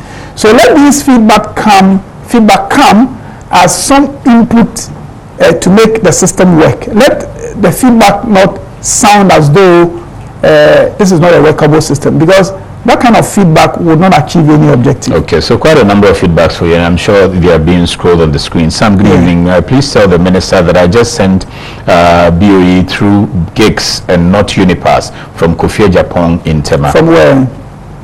In Tema. That's where I think says. I can, look, this is important. Let me clear this. We have already advised the freight forwarders and the importers that for these entry points, do it through the new system. We have not shut down the old system. Until when? We're observing, and the technical people have given us their timetable of deployment, but we as policymakers are observing. We also want to satisfy ourselves that the timetable they're giving us would really work. So if anybody that is required to process through the new system chooses to do it through the old system, so they will proceed and do that. But at some point, you're not going to be able to do that. So the earlier you start doing business through the new system, if there are challenges, get them resolved, the better it will be. If you take the option of doing the old one, the old one, so long as it is active, because we're not going to pay the old vendors forever. So at some point, they're going to shut down their system. So it's in your interest, if you're a free forwarder or an importer, to listen to government, and for these 49, start doing it through the new system. Those who are doing it through the new system are getting it. They are learning where they have issues. They are raising those issues. If you think you have done it through the old system, it's worked for you, and you are happy to send a message to a program like this, thinking that it is something good, at some point you have this option. That's my advice. Will UNIPASS give us the excellent customer service GCNet gives? UNIPASS system is being deployed, and we don't even know which number to call for support. God help Ghana, cool from Elubo. Do they have a custom? Of course, God will help Ghana. but I have to find out, because there's as part of the contract, the service provider is required to run a very effective and modern call center. If that is not working, we would have to make sure it works. But in respect of the number, I should think that the training manuals and the communication manuals on the website of customs should have this. If somehow they are not available, my advice to the technical people working on this and to GRA is to make these numbers available to people, because those facilities have already been put in place. Again, in the contracts between Government of Ghana and Ghana Link, Conditions Precedent 312 states that, quote, government has handed over the GCNet and one other third-party operations, including the country's single-window trade operations and other support services relating to processing of customs documentation at the port to the contractor, UNIPASS. How can they hand over a system they don't own to a new contractor? I think it is those things that are for the government of Ghana. Those ones, they are required to hand over to Ghana Customs, so that if the new vendor needs it, they could use it. But I don't think the vendors would be required to surrender anything that is theirs to government of Ghana without first engaging them. Okay, so another technical person of yours has also sent in, this is coming from Ohene. He says the help desk numbers were put in the dailies last week. Thank you. That is what... You know, Sammy, I was happy to come for this program because to clear the policy issues where government is going, but it may also be helpful maybe to have engagement with the people on the ground. You know, definitely they are the customs folks and all of that. And I'm sure if we give them the encouragement, some of them are happy to come in. They've answered these operational questions far better than me, a politician. From the policy point of view. Exactly. So we can do that. But so far the feedback we're getting is that the system is working right, and we're grateful to our customs officers and the vendor for the good work they've done so far. Okay, I'm just going to take international news quickly and then we'll come back and wrap up.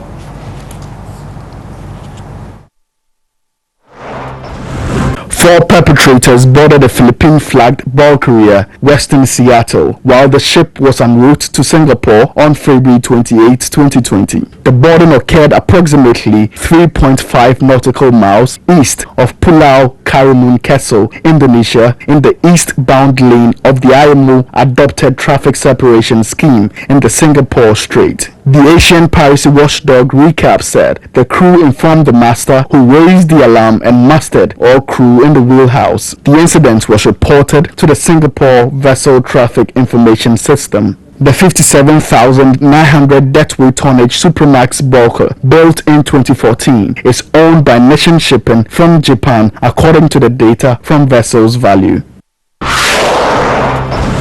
The Saudi-led coalition fighting Houthi rebels in Yemen said it had foiled an attack on an oil tanker off the coast of Yemen. The incident occurred some 90 nautical miles southwest of Yemen's Nishtrin port on March 3, 2020. The Saudi press agency cited the coalition spokesperson Turki al-Malki as saying, as informed, the unidentified tanker was en route to the port of Aden when it was targeted by 4 boats. The attackers reportedly used a new model, the unmanned remotely controlled explosive boat. The UAE-based port operator Abu Dhabi Ports has partnered with Canadian naval architectural and marine engineering firm Robert Allen Limited to develop the world's first fully unmanned autonomous commercial marine tugs. The duo will closely work on the research and development of remotely controlled marine tugs that will be fully unmanned and be able to operate within a wide spectrum of autonomy. Once developed, the tugs will join Safin, Abu Dhabi Ports maritime service arm, which maintains a fleet of service vessels.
Okay, so we have been talking extensively about the new systems that the custom management system that government intends to push with the Honorable Deputy Minister for Finance and also Member of Parliament for Boise West, Honorable Kweku Kwating.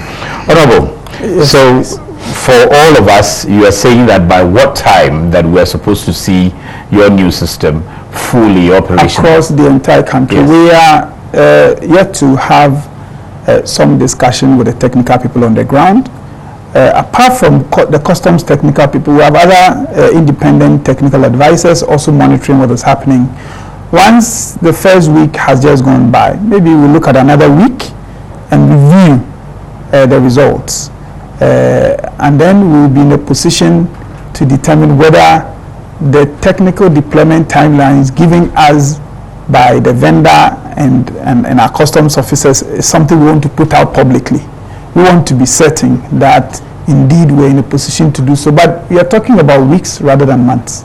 Okay, but and when that readiness is there, are you going to also have a period of a piloting period? There necessarily must be some transition period, because there would be people who would have started declarations in the existing systems, and you switch off. You would expect that they should at least complete it through the old system. So we take all that into account and provide for the necessary transition arrangement. But we're close to the full deployment. We're very close. Okay, so I noticed that I had some technical challenge with the phone line. So the number was 020-552-8353. Probably just take one person or the other and then we can end. So UNIPASS technology itself, is that the name we're going to see, or you're changing the name? Subject to cabinet's approval, because we also have to put together a report on what has happened so far for cabinet's consideration. So it's possible that cabinet will say that no, not I doubt it. I mean, cabinet has already approved, and we've had several approvals, but this is a sensitive matter, and so we are going to get some final go ahead that this is what we did for the limited areas. Everything is fine. There's a contract and everything. And the name we're putting before cabinet is the Integrated Customs Management Systems, and we shorten it as ICOMS. ICOMS. Yes, ICOMS, Integrated Customs Management System. Okay. Subject to cabinet approval, that will be the name of the new system. And so, and this system is owned 100% by Ghana. We will make sure we deploy the necessary experts around it to indigenize knowledge and mastery of it, so that we can at some point end this tradition of private people holding Ghana to ransom. And I've heard you talk about launching it. So you launch officially to once the timelines and everything is clear, there will be a ceremony where we will launch the new customs management system. Okay, so let me just take a call for you. Hello? Hello? Yes, sir. Hello? Hello? Yeah, hello. Yes, we can hear you, sir. Please go ahead. Please, I want to ask the minister some questions. Please go ahead. Let's do it quickly. It's about, you don't know how the government is holding the transit, because GCNet, they bring a new device. We are having some challenges with device issue. So we ask for a new device, they import new device. But all of a sudden, GCNet custom bring a different person that they will not allow them to use that device for the track. It's for only DPs. But the device we have already, it's not working effectively. That's why. So that is transit track. So you don't devices. Yes, okay. yes. Thank you. So you don't know. Because if you okay, thank you. Okay, so that's transit track. I'm sure that technically as he says, an area that you would go. I heard him suggest that GCNet was not allowing them to do something. I don't think we've even come to that point yet. No, this is the tracking system for the transit goods, the tracking system that they fuse to the trunk. Yeah. And he says that they've got challenges with them, and they're supposed to get. That's something I can follow up and ensure it gets corrected. Okay. I want a copy of this program, okay, so that we can address some of these questions. We appreciate your time, Kweku, and like you said, okay, we have one. That's the last one I pick. Hello. Yes. Good evening. Good evening. Yes, this is Ohima from Tema. Yes, Ohima. All right. So I like to let's do it quickly, tell the Honorable Minister that you see he says he's a supervisor and that his technical men are giving certain information. But you see, our worry is that on ground, all of that is still. For example, he mentioned the fact that there's been stress test at Tema and all that. I mean, most of the places. But NPS, we are the NPS stakeholders meeting last Wednesday. And from their own mouth, there's no stress test done there. So you hear a lot in the media about UNIPASS and everything, their readiness, but on ground it's not happening. Ohima, you said from whose own mouth? From NPS. Okay, so NPS says there's no because we have because we have a stakeholder meeting that we have once every month. It used to be twice a month, but we moved to once a month. And from their own mouth, we came up for discussion, and they said there's nothing like that has happened. And so you see, when you hear a lot, but on ground is not reflecting. And the second thing is that it appears that there's no policy or no national convention that Ghana has fully implemented. For example, take paperless. Look at all the money that was made. But anyway, they go to airport, just airport here in Accra. And the kind of is not happening. So it's kind that you have to take paper to a compliance officer to have your compliance done. And then you're talking about also customs being ready by the next 10 years to take over. That one, I will not be surprised that in the next 10 years we'll be here saying that customs is not ready. For example, there's something about CMR, okay? That is not happening. Even the GPHA has developed the systems and everything for MPS so that when you're transferring a container from MPS to Golden Jubilee, you don't have to take paper to any customs officer. GPHA has done that, but their own African countries refuse to let it work. And as it stands now, from the sector commander, from his own mouth, we have to carry the papers, even though GPHA said they've done it. So there should be all these things. It's not just about the talking. It's not just about this, but the implementation. That's where our worry. I think we'll leave it here, Ohima. The point is made. So I think he has a lot of doubts. If you are listening to me, I think you've raised a lot of interesting points. I do not have the answers to some of the points right now. What I can say is that I take it, in spite of the tone of your contribution, I take it that you are giving government heads up that these are some of the challenges. The MPS wants to see more stress testing and all that. We will do that. We will do whatever it takes to get the system right. But I add that let's not discuss it in the spirit of this has not been done, this has not been done, so the system is not good. Okay. That we will proceed and perfect the system. So help us do so. And what is the last point? Assurance that UNIPASS is a game changer because they've seen paperless, they've seen CTN. A lot of noise is made that this is the game changer, that is the game changer, and it never changes the game. Yeah, this time we can only continue trying. I mean, the fact that you try once, you don't get the outcomes you want, does not mean that the solution is not to try at all. We will continue trying and seeking guidance from our past and ensuring that we don't do that again. Okay. We have corrected some of the wrongs in the current contract, in the deployment, and I'm happy to hear people like Ohima, the issues they're raising. We should deal with them so that going forward, the future will be different from the past. And have you been engaging them, the likes of Ohima and the freight forwarders, those who are going to use this engagement? Oh, we have, in fact, engagement has been going on for a long time, but you can never have enough. As and when these issues come up and they come to our notice, we will address them. In fact, I don't expect that even when the outgoing vendors have been exited and people have accepted the system as it is, we should stop taking feedback, because the ultimate objective is to perfect the system.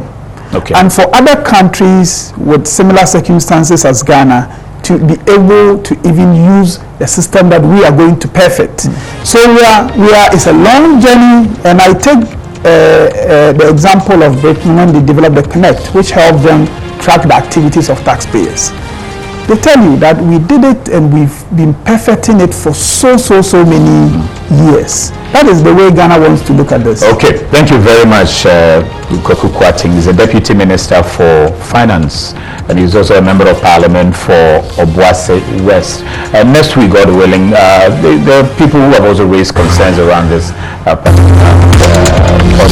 We'll be hearing their concerns going forward, and also other discussions as well. Continue to stick with us. See you same time next week.